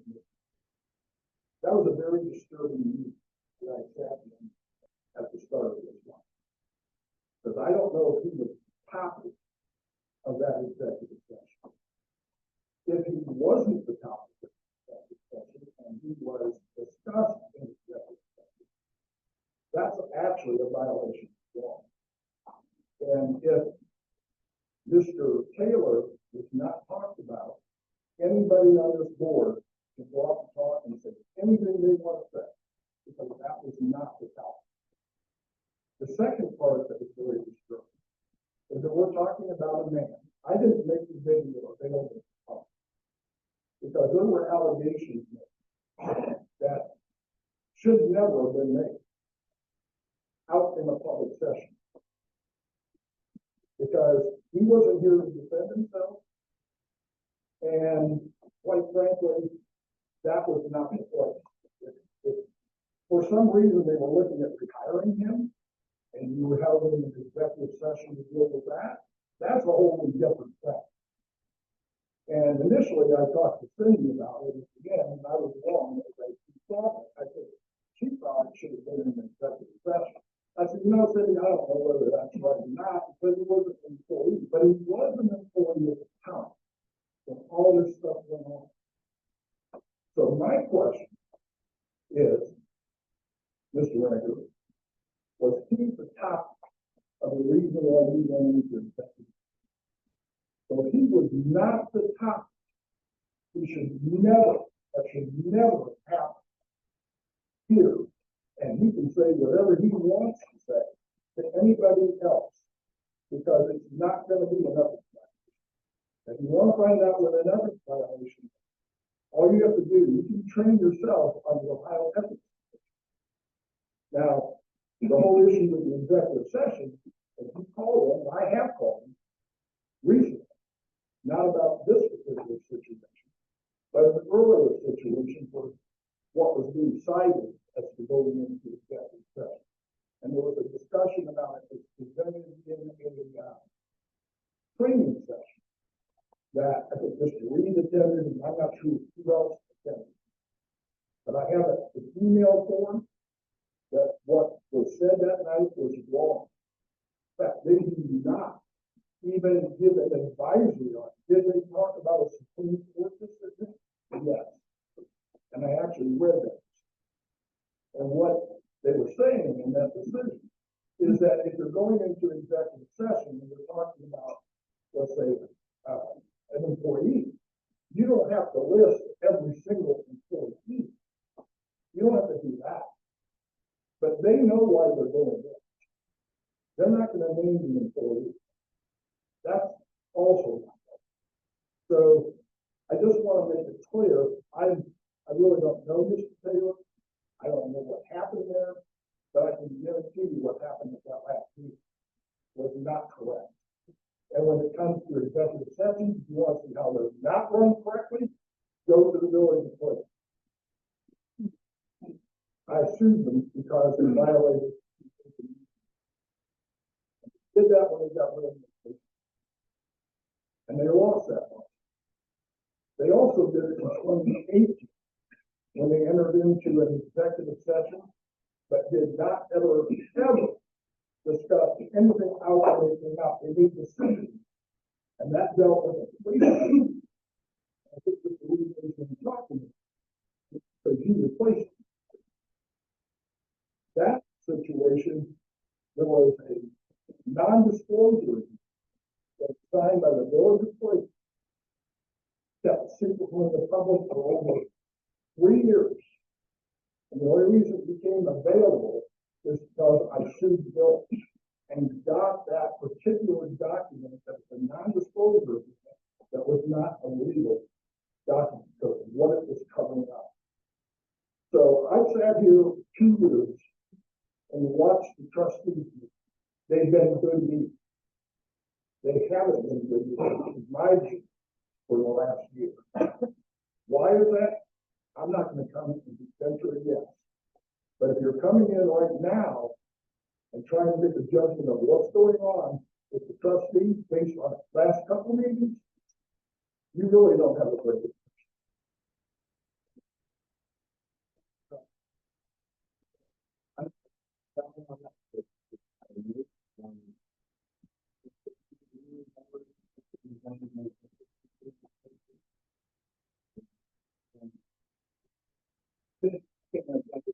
We walked into you started that came out good. But we're not going to come up. He didn't have me come up. Please understand that. He did not have me come up. I did that on my own.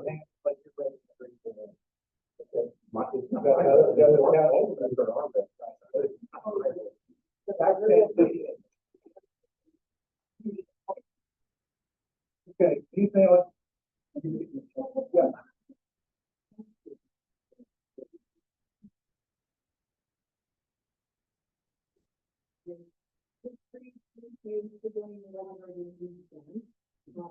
I actually passed for and then 4 years ago. We don't have enough. Do we have a job description in place? Putting it up. Is this the part for you?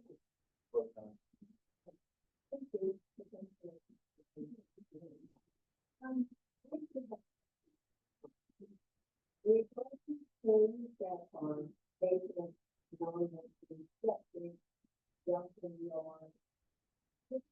honestly on that was several years ago, then I was down at the gate, he was in Europe, and he was trail to go through the process before, then he had to start calling and having to explain about 50 and to trail them to get a name that to the township.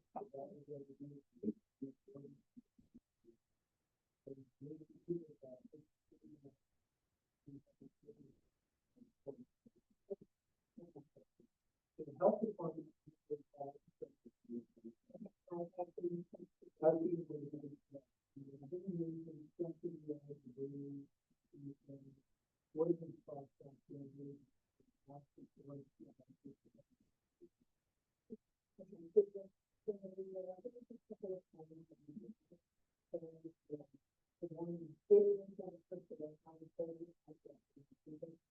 It's like it's another one. My parents, life is after the, every day was really good, life is really long.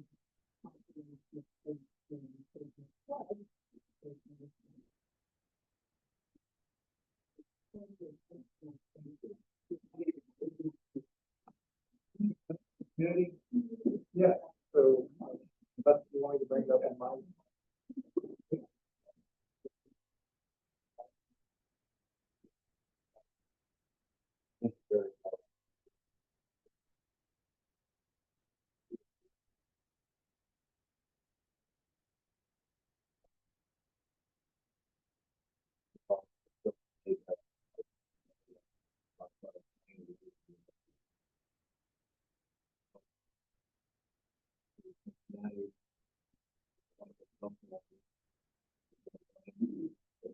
Yeah.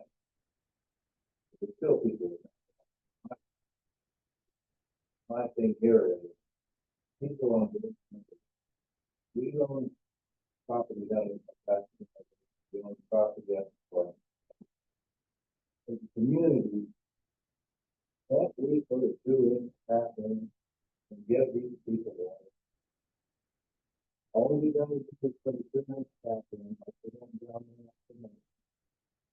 Give these people some kind of water so they can drink water. Even if it's just comfortable. It can be legally to do without the, but to me, certainly there should be a place. Someone that we can give these people. I think it's terrible. I mean, when you really think about it, I have a sister. They're okay, but they're not the great. And you have people that talk to this, you know.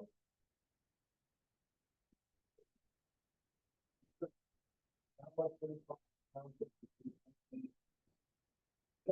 do something? So much fun where you did an estimate, one-to-one. I think it's like 25 grand.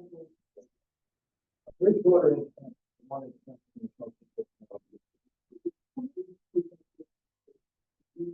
Yes.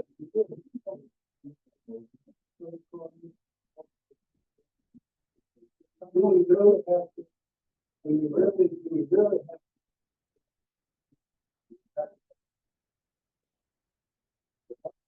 to down there? So, I used to haul water out there. It would be just a nice, yes.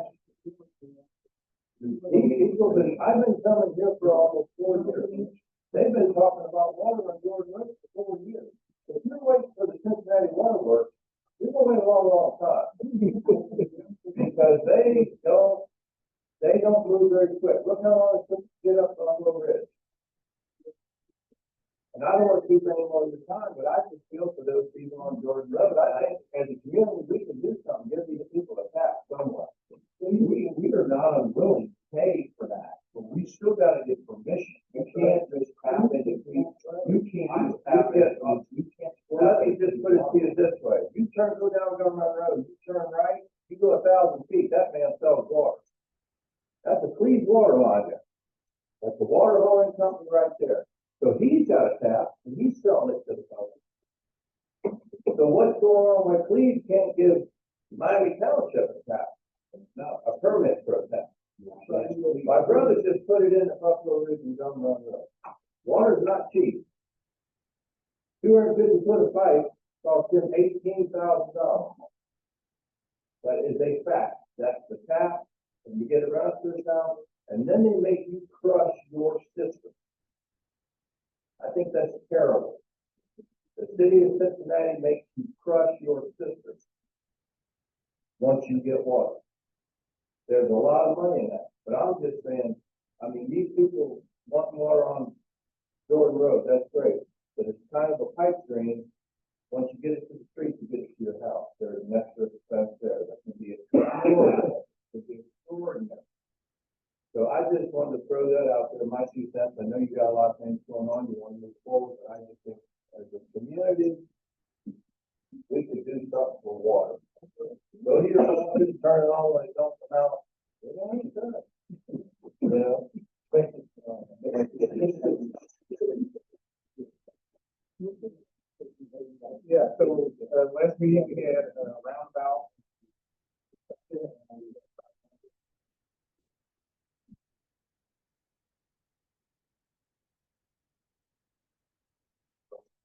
Carol are here. I gave you an update on my situation in Texas, directly from the county engineer, so we can volunteer. We can kind of give us an update again and share with work on the theory and take your own questions. Thank you. Todd Long, 270 engineer. Here today, just really ultimately have questions for the board, provide recommendations again, there's on respect to the overall project and how it's advancing in the forward. So if you'd like, there's no questions first, or I can give you a briefing of the recommendation.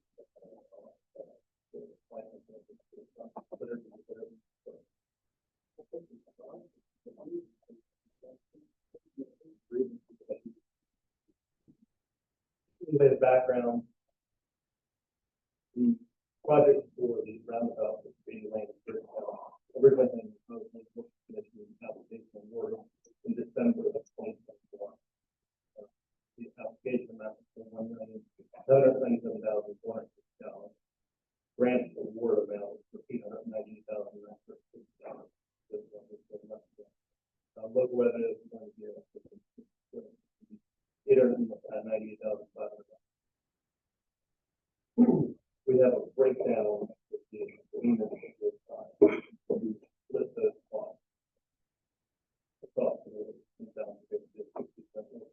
and then 40 is left the dollars and cents of $539,100 for Anthony Here's office and $359,000. Unfortunately, we've had a series of events that caused thousands of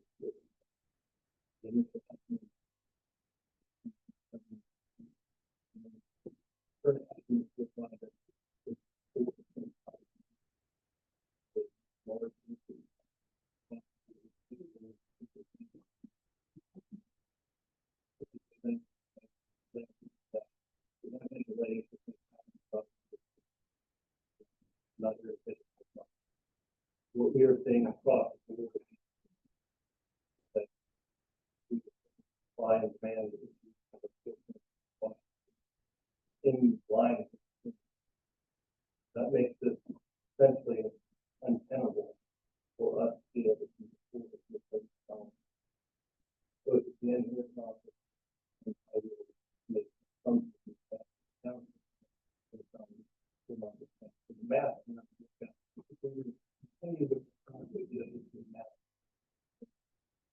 $890,000 more. That would be 2.16 million for independent and 1.4.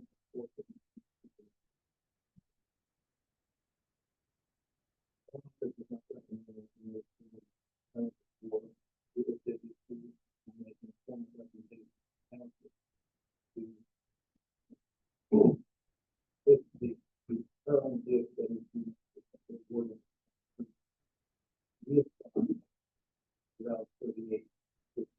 That's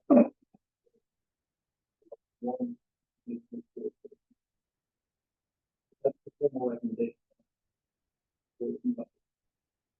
I'm not going to stand here and pretend that I'm happy. This does not make me moving forward with this project. We want to be able to champion this and move forward. It's been a serious challenge. That's what it is. What's been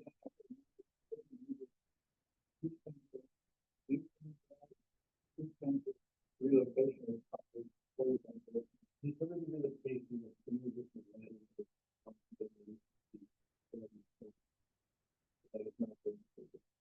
here's about the college and 18 plus as well as no those dollars will be able to utilize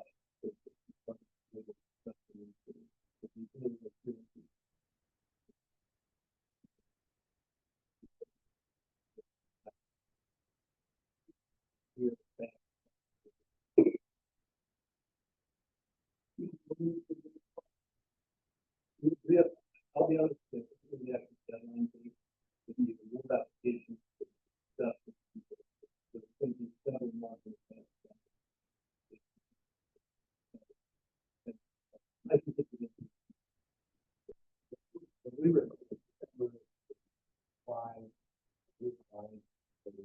really finding out around the year. And then if they were interested in doing the funds of the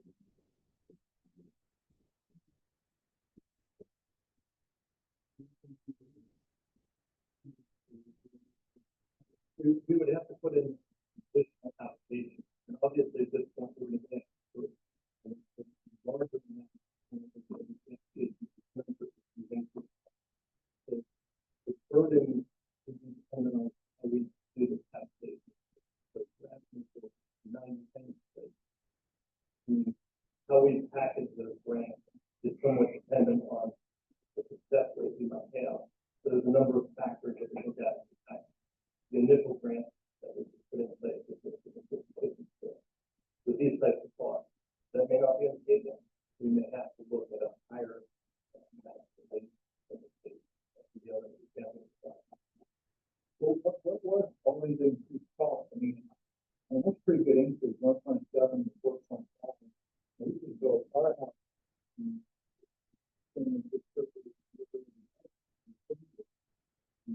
We all know about supply of this, and supply chain. We can see the truck stop in Canada. So trucks are weak. Still getting this stuff. Who's giving us the increased numbers? Is that the engineering office or because I always think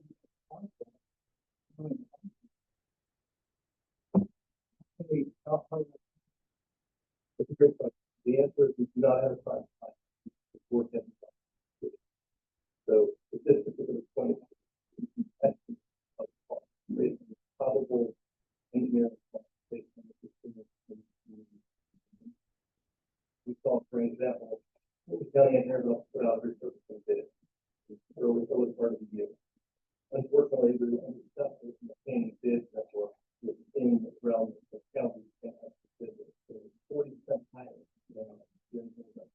So we're seeing a process of systematic challenge of the bidding. But the pace of work that we're doing is there. I wish I had better. I really do.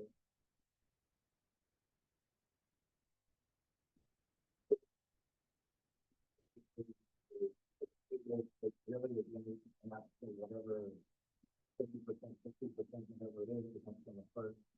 We have a higher amount where the state burden and higher percentage of the cost and that's the first one is being with the grant. You probably recommend doing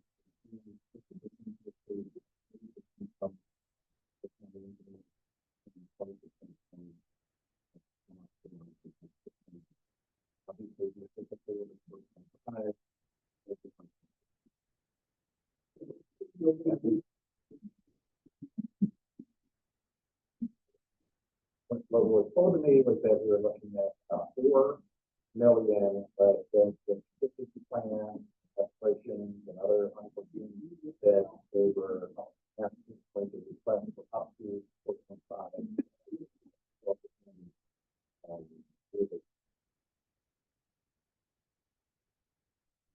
Unfortunately, Brent Carroll and engineers, everyone, we can't wait until September. We really need to get them to the acquisition, to work on the relocation, some of the other things that they need to do sooner rather than tonight, 2 weeks, whatever. It's something that we can do right in the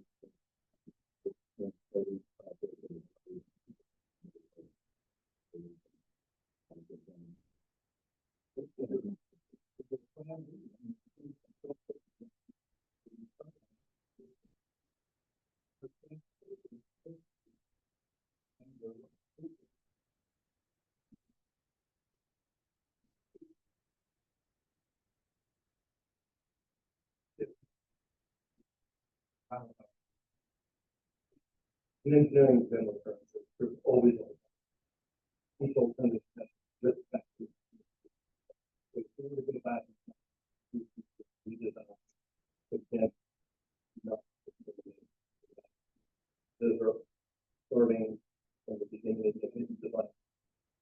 many times it's gonna come in here, both have some costs to this state. Our judgment that roundabout is basically affecting these place in this situation.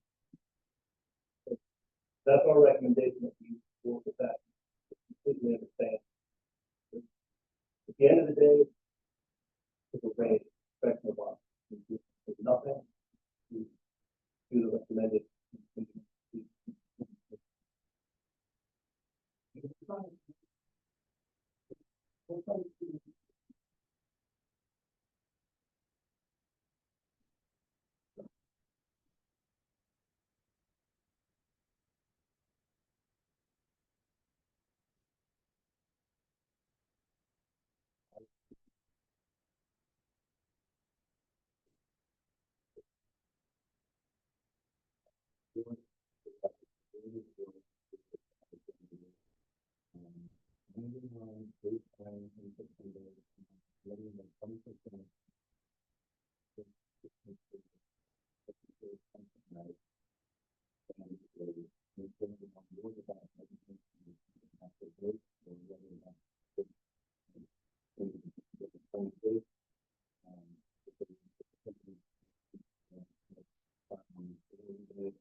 The breakdown that I had put to go back by $50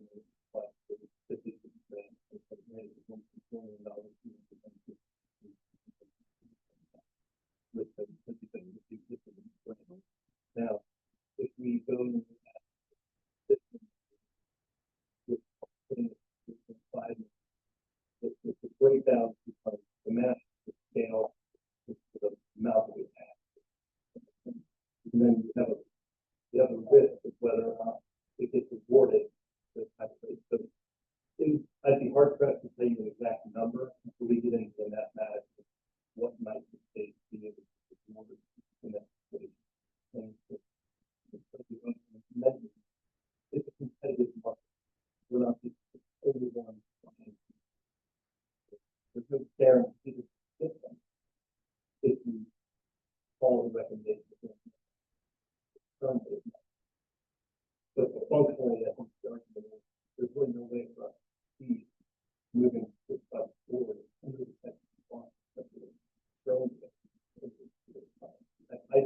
don't want to speak to the council. I don't know that you have $1.2 million.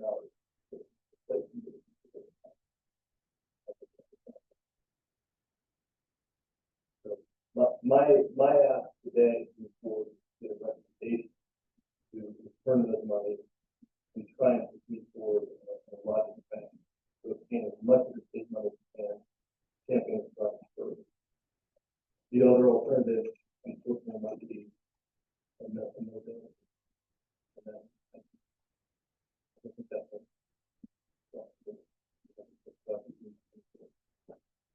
the township and finance on many.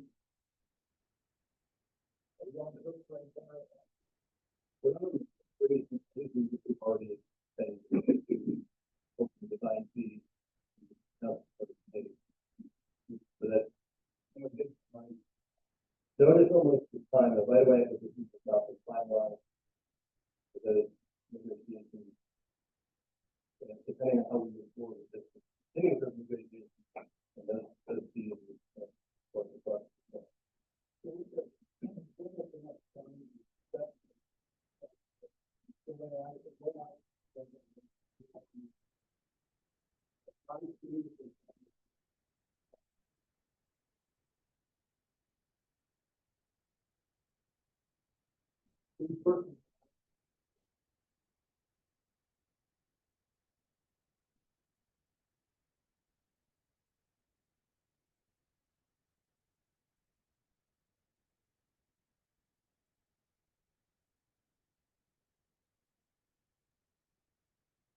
Bringing information to you guys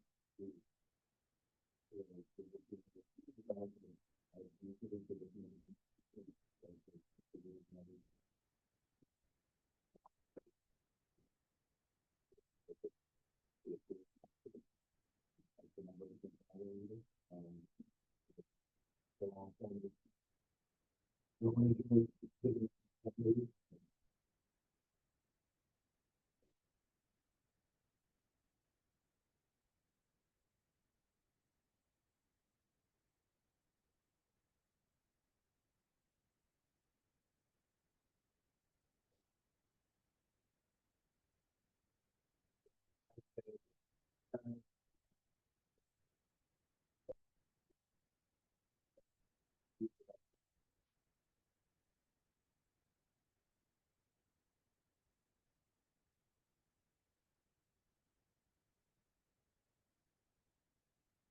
suggestion would be that you say two different, different motions, one is for the unit to make a motion for alternative funds.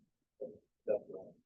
The second would be, it doesn't have to be a particular meeting, but it could be at a future meeting, because we have to return by now, if that is the case. And the September deadline, about it doesn't have to happen tonight.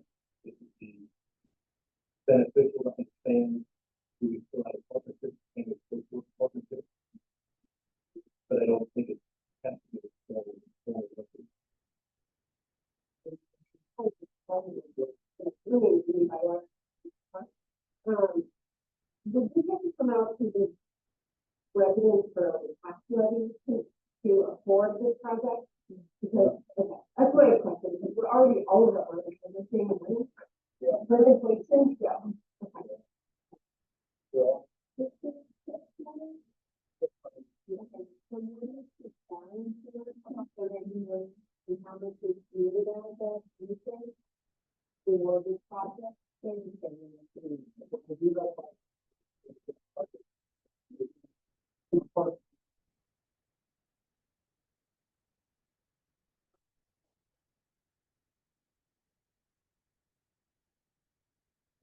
that's the problem. It's my road, basically,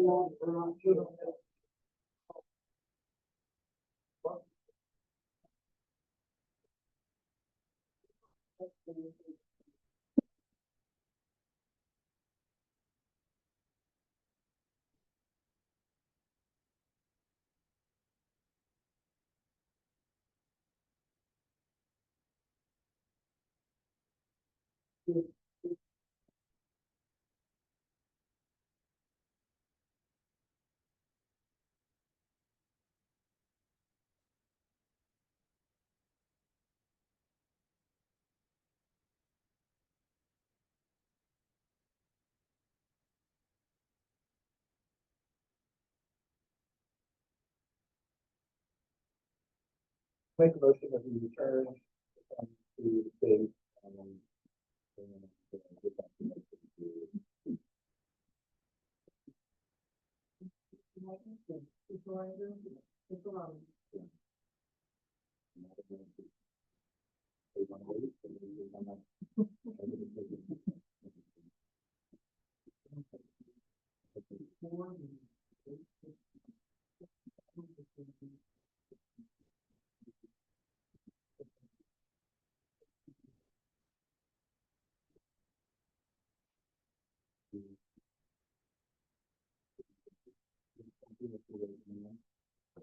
One thing that's actually offer to be putting out cases, finding.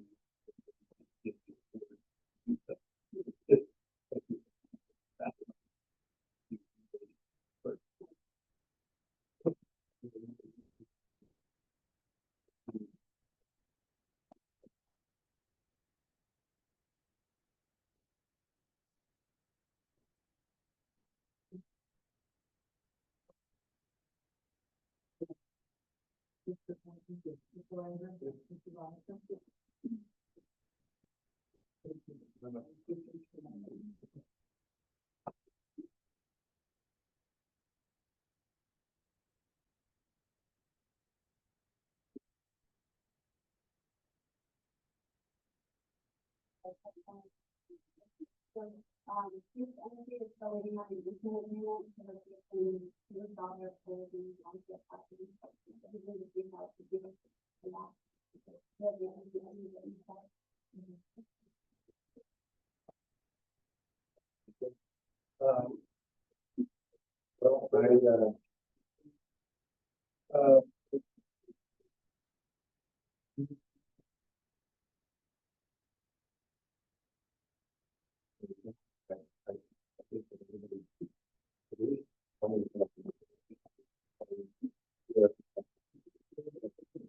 that and then around. I would renew my motion to put a job posting out for an IT coordinator position. At the 20,000 hours. We're awarded on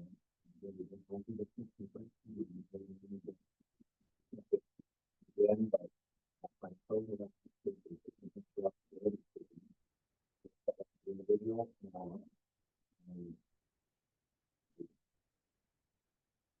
I think somebody has been doing one, and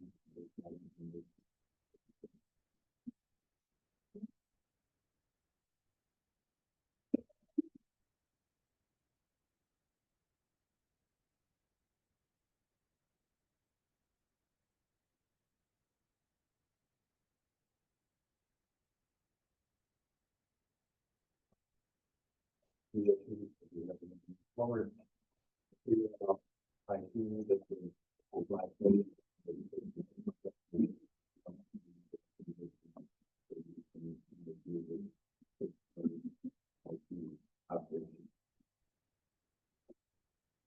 I agree with you.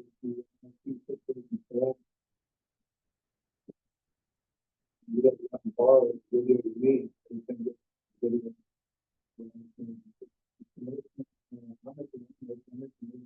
My practice.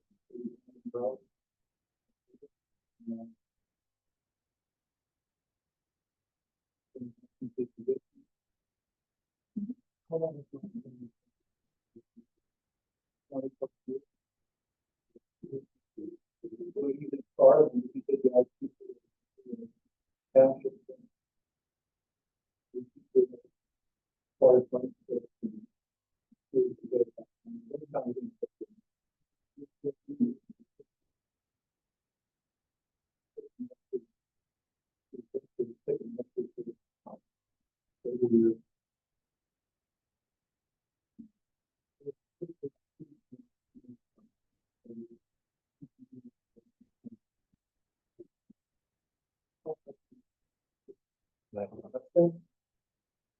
Meeting, figure out whether the contract was signed and the owner can see it.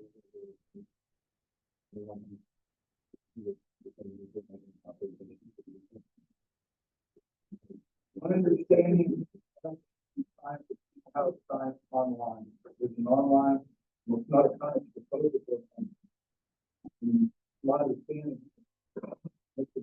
And it's signed.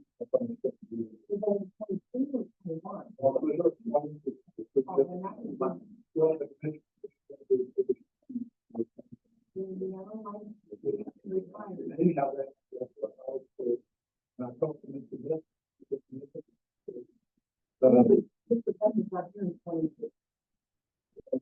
He was just part of it. He still, he and I thought this was trying to do Sunday. 4 months. Right. Telling you, he apparently reached out to Mr. Beck. Mr. Beck going to sign when we're into the meeting, and Mr. Beck and how it's signed left on. That's how that was done. You're saying a trustee Beck, that has been here, it's gone for a year, authorized Mike Taylor to sign, and what I was told, get a proposal, who you got, I saw reach out to Mr. Beck, I looked at the back. They were signed by two individuals. I think it was a confusion because I was hard pressed to think that all that, but a tremendous amount was a year after being out of office with his full Mike Taylor is go ahead and sign two contracts that, commit our township.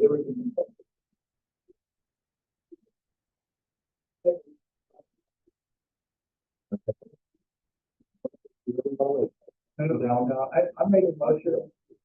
We're gonna just forget about the everything else that Rob. Everything else. Okay, let's just forget it. Vacation.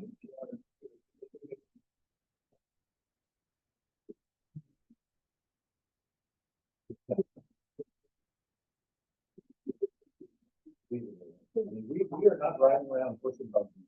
This is a growing, thriving community, and we should act like it. We should act like it. We should run our township like we are a community that's moving forward and doing well. And this is the, do you remember how you did the United States? How you came in and gave away, then the took 6 hours? You said, we have to have an administrator, remember that? And we wanted it right there. So they were getting a little and you know, motions were made. I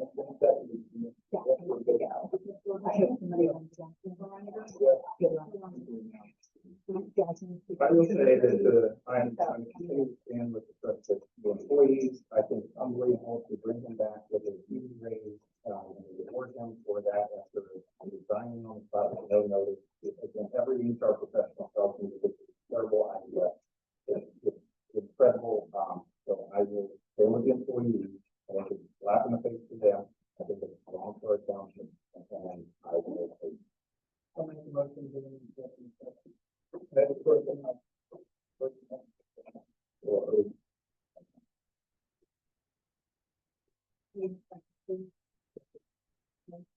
Mr. Wayne, Mr. Ryder, Mr. Bronson. At least try to keep. Coming out of that discussion? Mr. Wayne, Mr. Ryder, Mr. Robinson. Okay.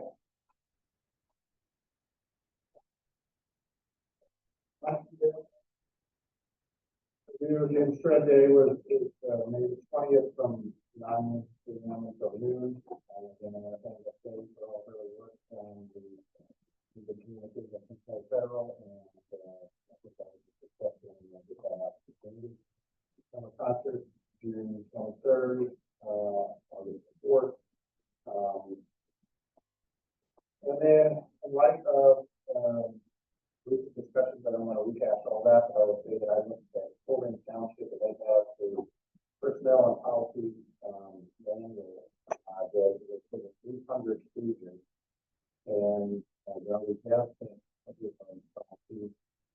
I contacted strategic HR business advisors, and they have a partnership with Clark Schaefer Hackett Business Advisors, and I would recommend it, great review, and I want to bring up the board and see if there is any appetite for to have them come in.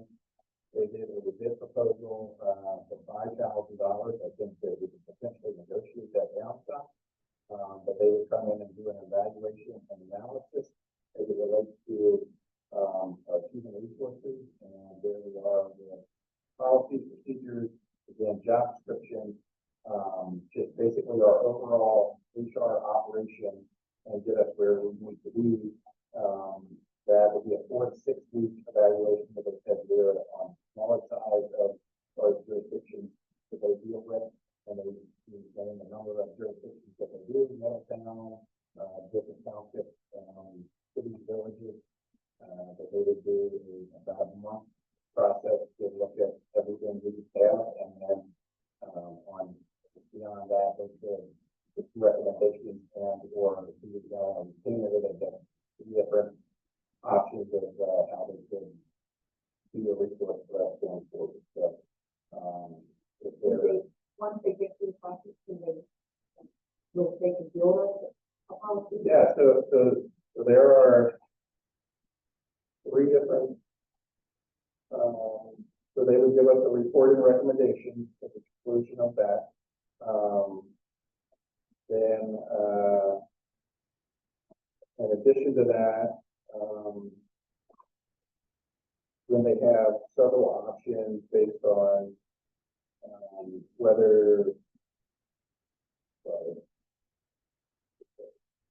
so they have three choices. Choice one is that they do monthly human resource support, where you can say, at a rate of $650 a month, that you're going to get so many hours, and you're committed to doing that per hour, and if that's whatever you're working with them on a partnership, month to month. Choice two is that you pre-purchase 20 hours of consulting services. So if you say, hey, over the next 2 to 3 months, we want to utilize you for this is after that month long evaluation and analysis. We want to use you for 20 hours. We think that that is our need to get us to where we need to be at 23 is essentially an hourly rate in 15-minute increments.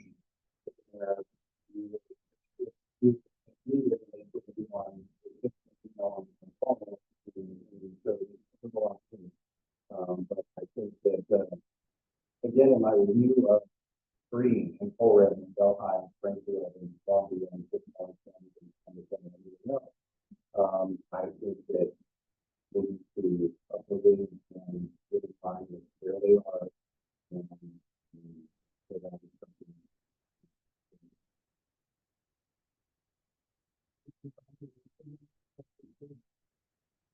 Evaluation and analysis, again, the proposal is for 5,000. I think I could negotiate that down to 4,000 or 4,500 or so, potentially.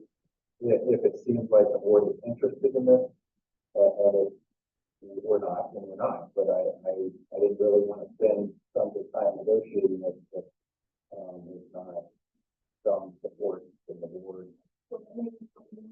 It is strategic HR business advisors.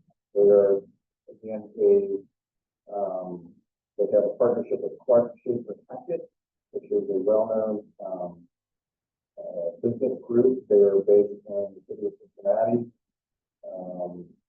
They have a wealth of experience. They talk about they founded in 1995. So they've been around for quite some time. In 2021, they joined Clark Schaefer Hackett. They have a team of 30+ employees that have they operate in Cincinnati, Dayton, Columbus, rural, and northern Kentucky, so they're a regional group that is based out of Cincinnati. I just think this is something that I believe would be helpful, but again. So you want some for approval, or do you want to move forward on state systems and see what I think about that? I can make a proposal and say for 500 or something for it if you want me to just something interested in, then I'll just this is something that serve us well and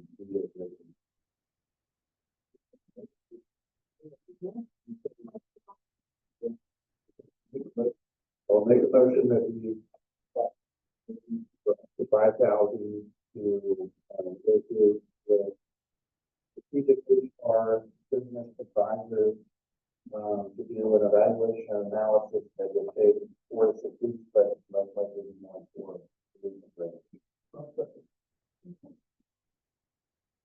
Mr. Wayne, Mr. Reiner, Yes. Mr. Robinson. And then I also think that we need to pursue the administrative position. I think that we need the position. I think that we need to think that we that need to be personalized and create a position to be joined after the work.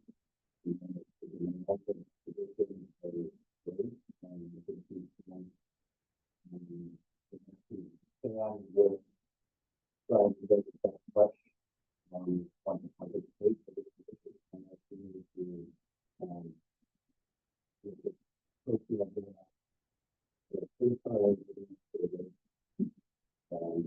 I personally, in my evaluation salary range between 85,000 and 95,000 for the current, position. I think that's negotiable, but, that is not clear. You know, the township code.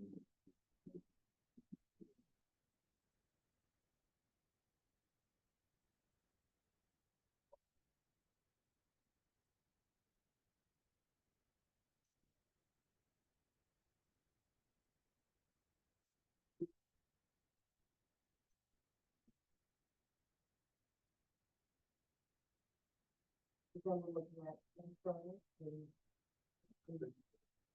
benefits and And I'm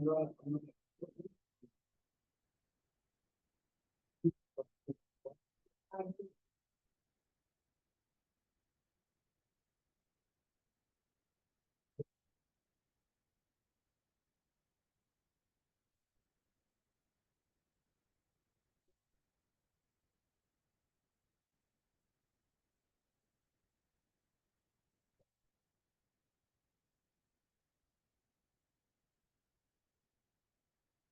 think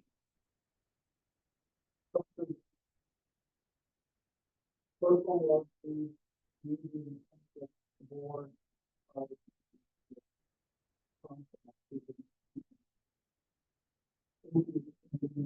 for the city. You know, the one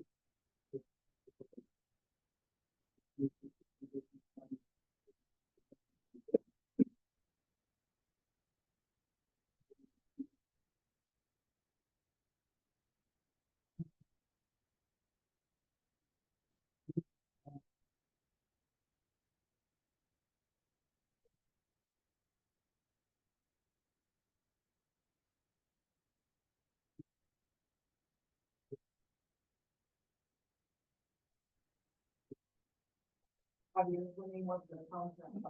it's been 5 years, and it's only been $1. Every time they work that contract, they get this big stuff. Almost that. I mean, is it worth discussing any, I know they did a presentation about that, the safety and all that other stuff is going to do. The only side of it is that doesn't really matter, it's the cost of the money into the other stuff.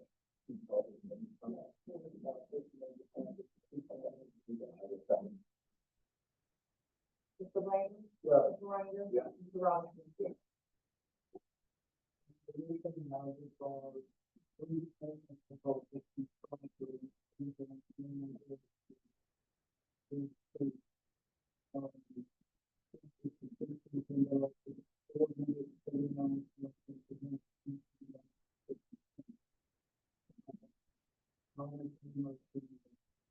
And one thing on it is pretty much anywhere between 400 and 500,000.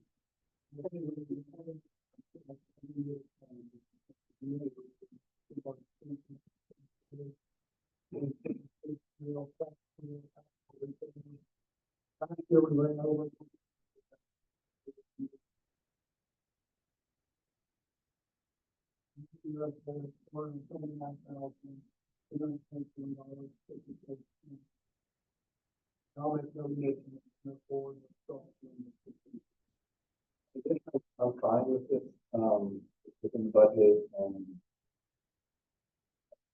last year we ran into their several residents on different streets doing that, and then said, well, what about us, and all that other stuff. Yes, I just want to ask whether we think this is what it's going to be, or if we're going to go down that path again and have another 100,000, and 2 months to do that.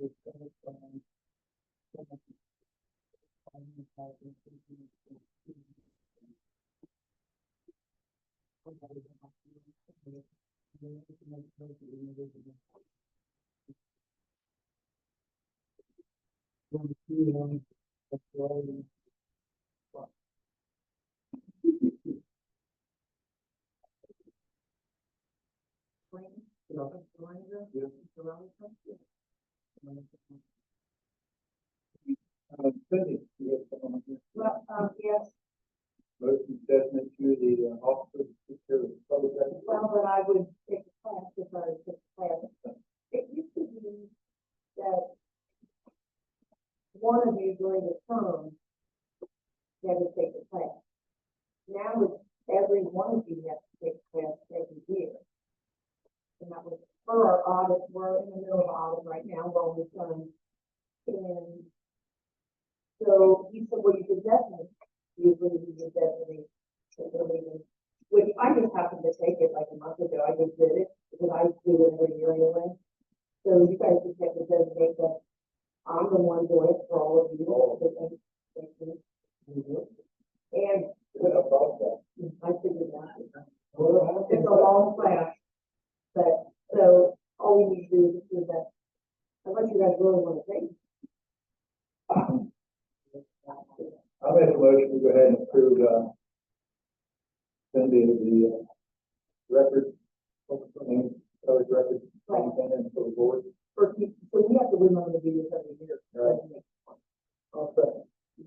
Mr. Blaine? Yes. Mr. Reiniger? Yes. Mr. Robinson? Yes. And like I said, I got an email this week, they're coming next week to pick up, they want the fire bid from the Regency project.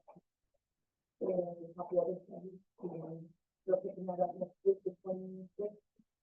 And then everything's wrapped up, except we went through the bid, and then we can do the report, we'll take it out. Sounds like everything. That's all I have. I ain't have much to still remember on the sheriff's contract. Not too far away from starting the fire department contract. Negotiating on that, and then, I was asked about, doing away with the 3 o'clock meetings through the summer months, May, June, July, August. And then, if you guys got any opinion on that yet?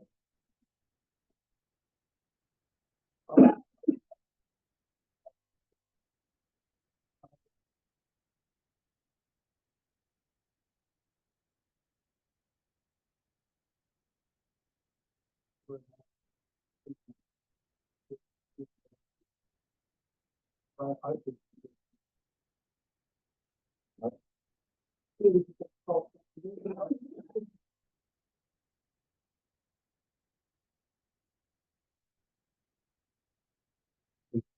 Somebody's next to define that.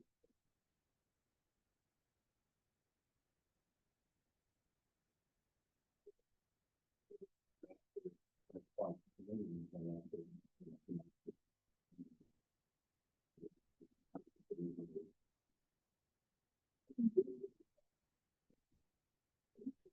I bet if you go ahead and.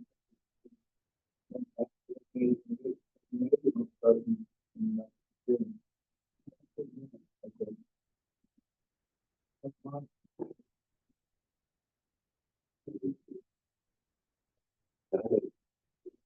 Generically, somebody.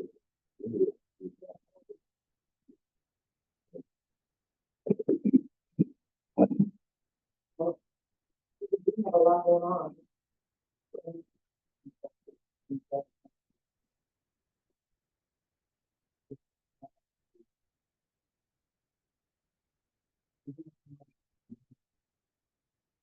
Mr. Reiniger? Mr. Robinson? And the only other thing I had was that, also, and you can see, so maybe foolish going out,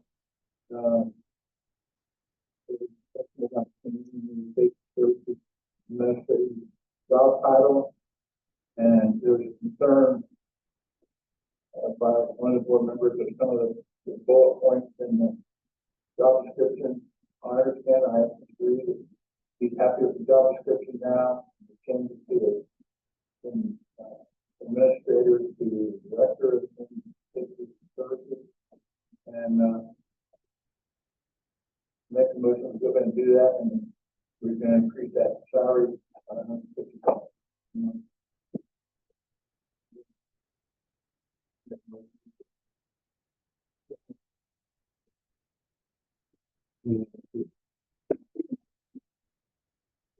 It's called, it's up to the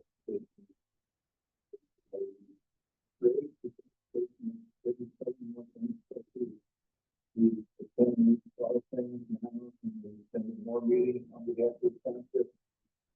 We can see mandatory meetings coming from BWC, I think it's 10, mandatory short meetings. 27 mandatory meetings for coming up. And another issue is that when we created a position, we also created a deputy chief position in the fire department because we just got a new fire chief.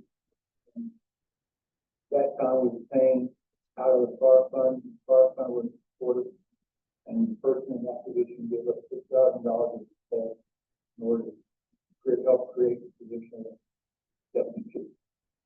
So, he's taking on more responsibility, and I think it's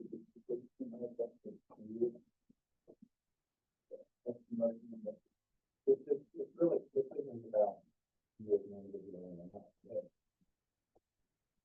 If I'm supposed, I hear, I know you're doing these 17 hours and things coming up, but I think that you were already doing that previously. And I don't see anything new. It's not like with IT, not personal, it's not. But if you're making again a business argument that someone is taking on more or has done this or that, to just say you change the job title, but the same exact job description and doing the same responsibility, and then just say, well, I want to give anybody a raise, take the name out of it, take the title out of it, and just say that. Well, I mean, we just use the morale hit to our staff,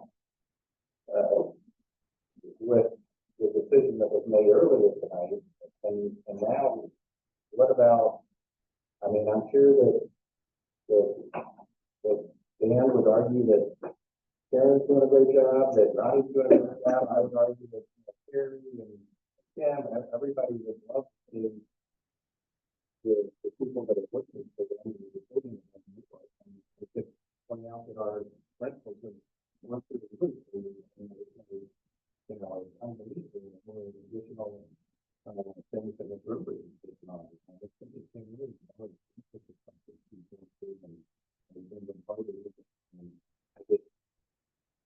again, it's not the money, it's not a large amount of money, but it's the message that it sends to the rest of our partners.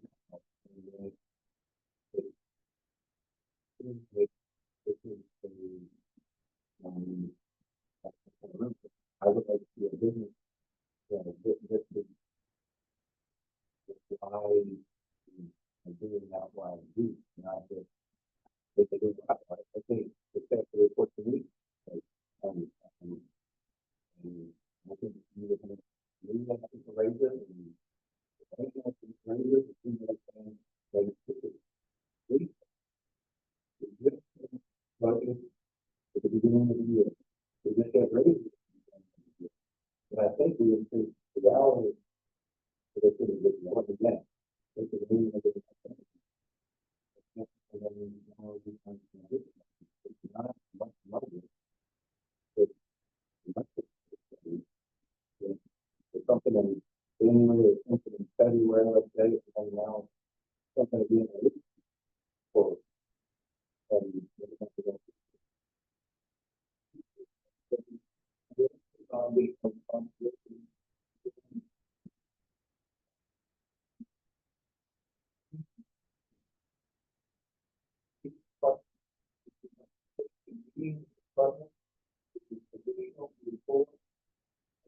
take this 30 hours and buy it for the next.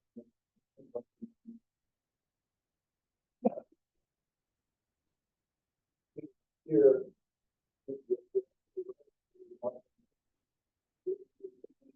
Same rate. People who are 25, 30 years. They separate them.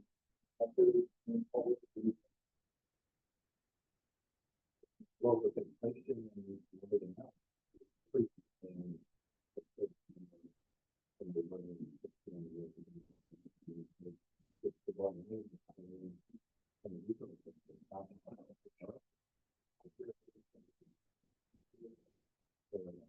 it's not a slap in the face for what some of the higher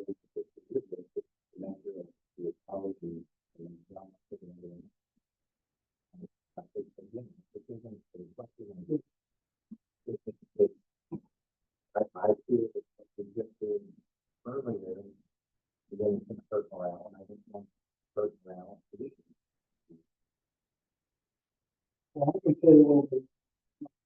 Mr. Taylor has been here a long time. And the morale is up because it's come down. Because the morale, people in Township, you're saying morale down because you got money back? Is what you said. I'm concerned, because I have no idea what. Look, I got 55 years. Every raise I've ever got since I've been here has been the same way. 2%, 0.5%, 3%. I've never got a raise based on my ability more than the township. I've saved the township thousands of dollars based on my workman's comp deals with people injured.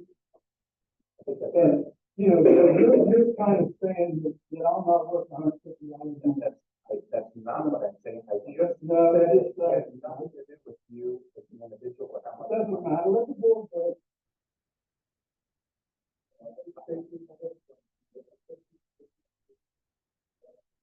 Absolutely. I've had multiple. Let Rob speak. I want to speak for himself. You got some tenants out there. And then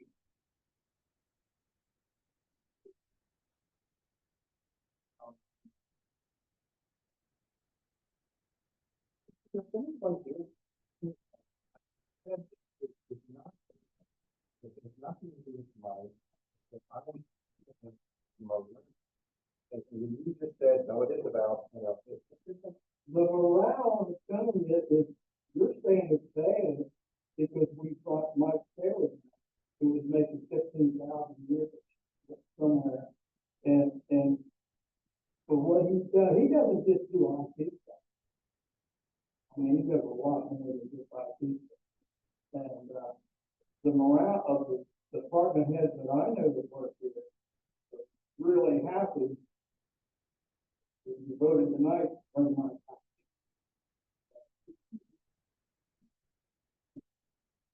I went to the debate. Thank you, Sarah.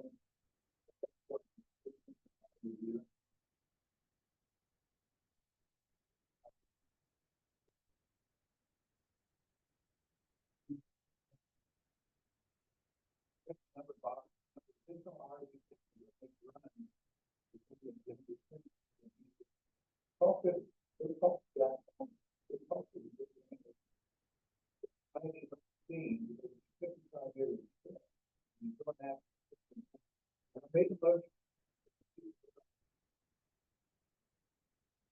no, I don't.